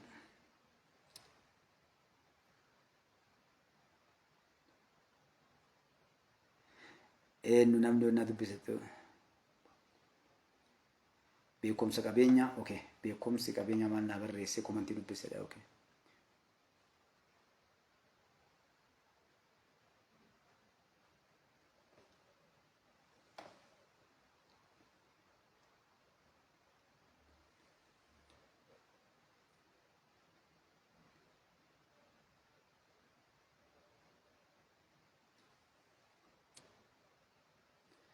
beekumsi okay walumaay akkasitti walumaay fatwa itti gaafadheet barreesse seenaa saba Oromoo dhokatee hin hafin sababa nama dhuunfaatiin jecha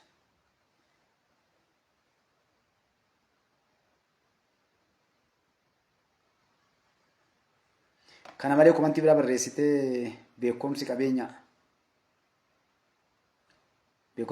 kana malee kabira barreessite beekumsi barruuti tamati dubbise okay laala waan gootan ilmaan Oromoo inshallah itti waa takka illee na dhibe ana yoo barreessi barruun tante akkasin na fakkaate fatwa itti gaafadhu barreessi naan jettu taate wallahi nama soda ila obboleessi yadiifama naa godhi namni suni nama sodaachiste maa sodaachise beekta wallahi waan nu beenu waan an beeku ofii kiyyaa beeku jechuudha waan jechuun sodaachistu maaliif obboleessa keetii amma keessa mee warra biraadhis nama toliin salaattu nama ati amma namni gariin amma nama hedduu beeka akka waa anaan fagoome nama narratti hamtuu dalage akka inni narratti dalage ani akkaan beeku inni hin beekne jira ilmaan arsii waggan arsii namni lama qulqulluu kan qulqulleeffadhe jechuudha waggan arsii lama naaf fagoone waasii baabbaa nama waliin salaan waliin akka ilma namaallee akka maallee waliin jiru yoo dhufne tasobaatika isaan na sobanii anni beeka ilmaan as fagoon naqii waasii baal na ajjeesu na ajjeesu hamarirraa warra ajjeechaa kiyya keessa harka qabu waliin nama naa qopheessanii anaa baradhee leenjoo irraa bahe biyyan na ergani bara Oromoo ta'e na yoo waa dubbade bara jabaate amma isaa yoo na dhufani jaalbubbaa isaa jedhan na jala ol kaani akka waan sammara beeku argadhe ammuun beekan jarri dhagaa na ajjeesu diinan na kennanii moora yeroo warri sun bultii kudhan na isin dura isin na qoratanii warra Somaaliitiin na kennan jechuudha pirezidantiin Somaaliyoo ajjeesee yani kumaandoon bira baratee ajjeesee Tigree gaduu deemu makiina akkanaa yaabbatee ganni mooraa baay'ee dhageenye kunnoo qaba ajjeesaa nama keessa ajjeesee gumaarraa baafadhaanii itti kennan jechuudha.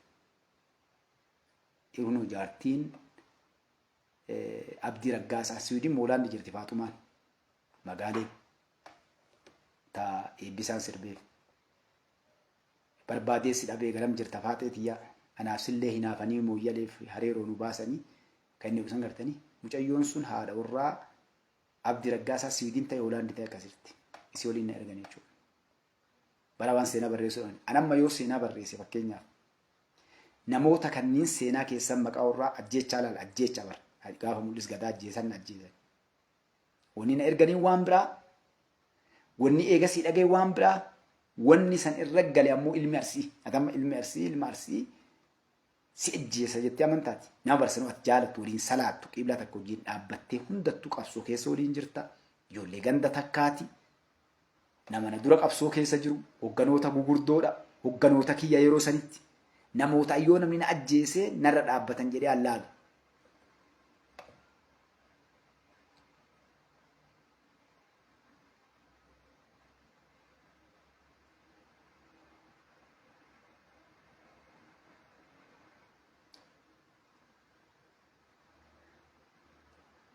Mifta Messi deebisa namni hedduun ko'ennoo kumiina himataa namni gariin bilook na gooteedha kuunsin arginu jedha rabbi naa laaffisu wannaa irratti ani messenjera seenee ilaalumaaf sinuu na dheena uffolcha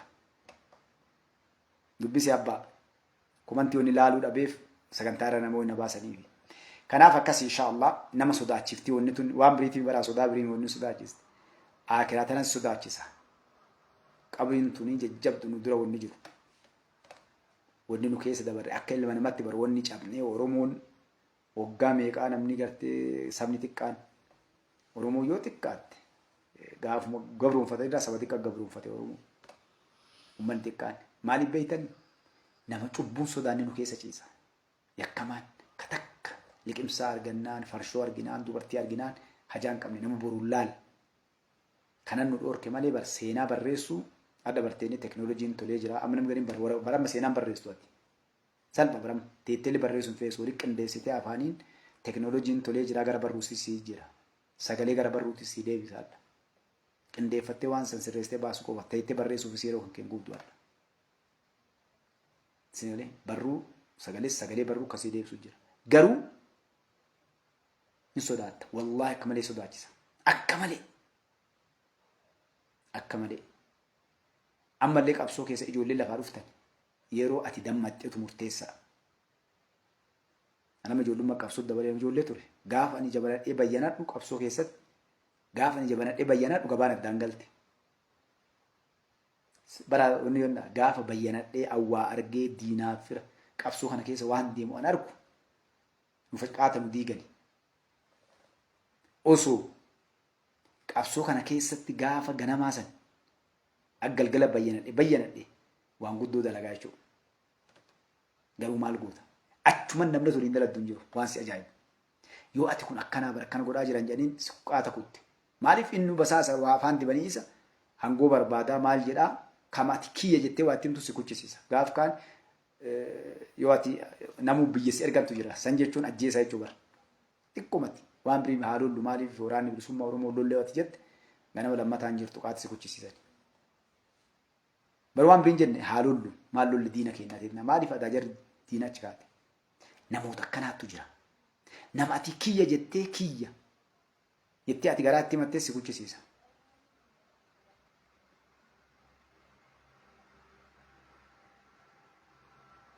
Inshallah jazakallah khairan beekumsa ni gaafadhame inshallah rabbi jedhe.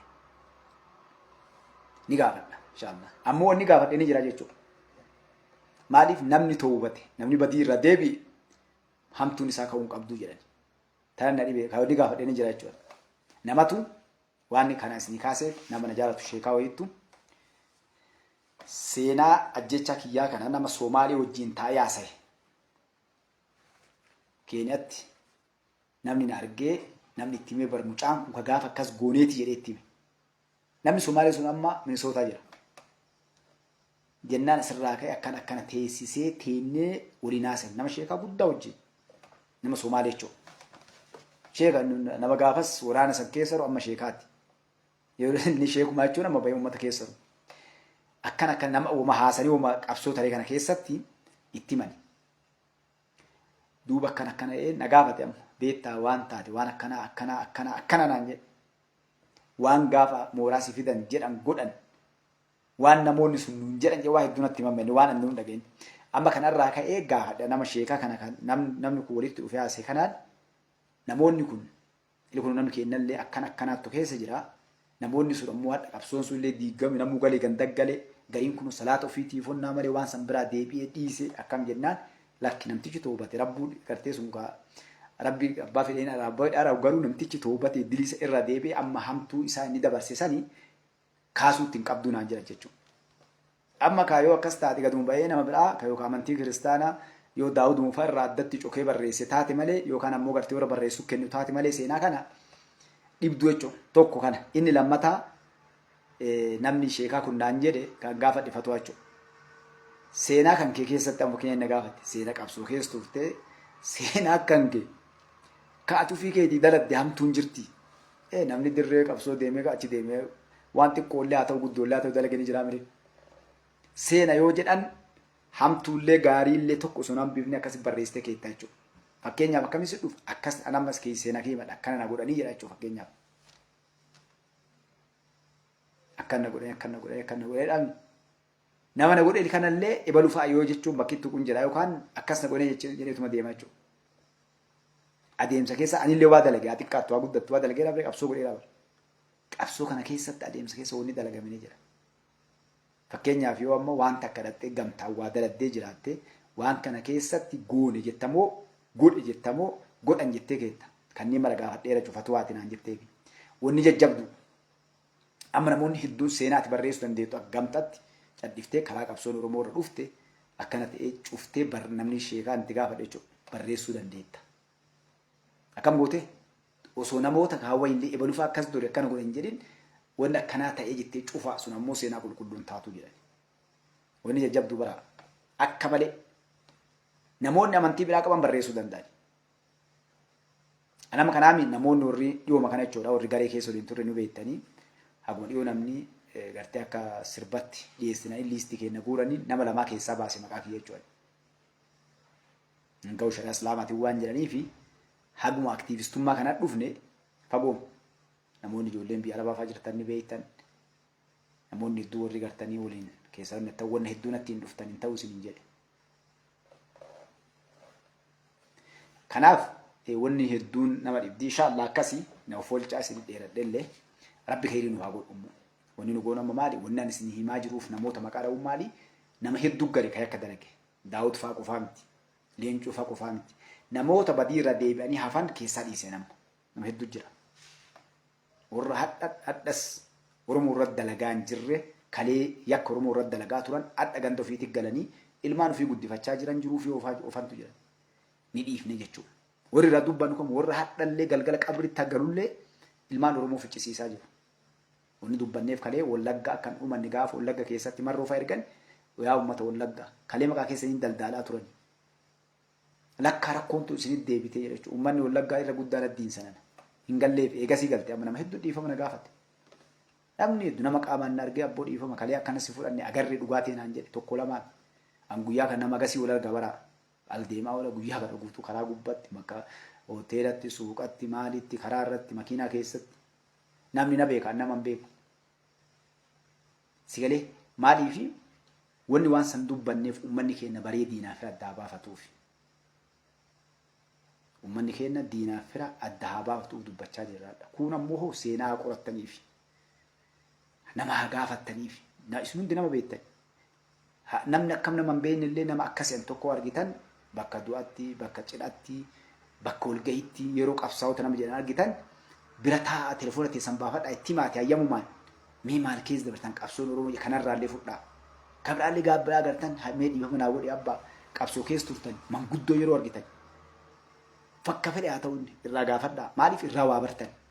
Waan ana dhahaase kanallee waa hedduu irraa argattan. Anamma waan Oromoo qabsoo Oromoo keessatti keessa harka dhibbarraa hagam isinii beektani duwwaa takka isinii yoo warra nu dura qabsoo keessa yoo waliin teettan yoo gartee manguddo namoota haqaatu jira qabsoo kana keessa ani isinii abbaan barbaadan ammoo nama haqa fayyaalessa qulqulluu san Oromoof deemu ka ammoo wanni inni garaa isaa keessa hin jirre abbaan haajii amma laala rakkoo ta'e isinii maa dhiifama naa godha abbaan haajii namni seenaa barreessuu barbaadan abbaa anaajii jedhaati. Kuno sadaamaa jiran yoo amma deeman hin beeku malee dhaqaa jira bara wanna Oromoo guutuu laayibraarii Oromoodha. Seenaa miidiyaan hin dhiyeessu namni warri seenaa barreessu biran dhaqu maaliif beektani rakkoo nama isaa jalaa tuqani amantii isaa jalaa tuqama hin fedhu namni ammoo seenaa anaan Mustafaa miti Mustafaan akkuma isiniin jedhe seenaa nan beekullee waan qabsoo Oromoo keessatti dabre keessaa duwwaa takka warra harka dhibbarraa 75 nama abbaan haajii kana jechuudha. Abbaan haajii naa dhiifama. Abbaan haajii naa harka dhibbarraa 75 anin diqqeessa. Waan barbaadde argatta. Akkasii hedduu sin jaaladha hedduu sin kabajaa kalkaniiti halkan gaarii ka guyyaati guyyaa gaarii uummanni kiristaanaa waaqeffataa nagannaa jiraadha. Uummanni musliimaa assalaamu alaikum wa rahmatullahi wa barakatuh.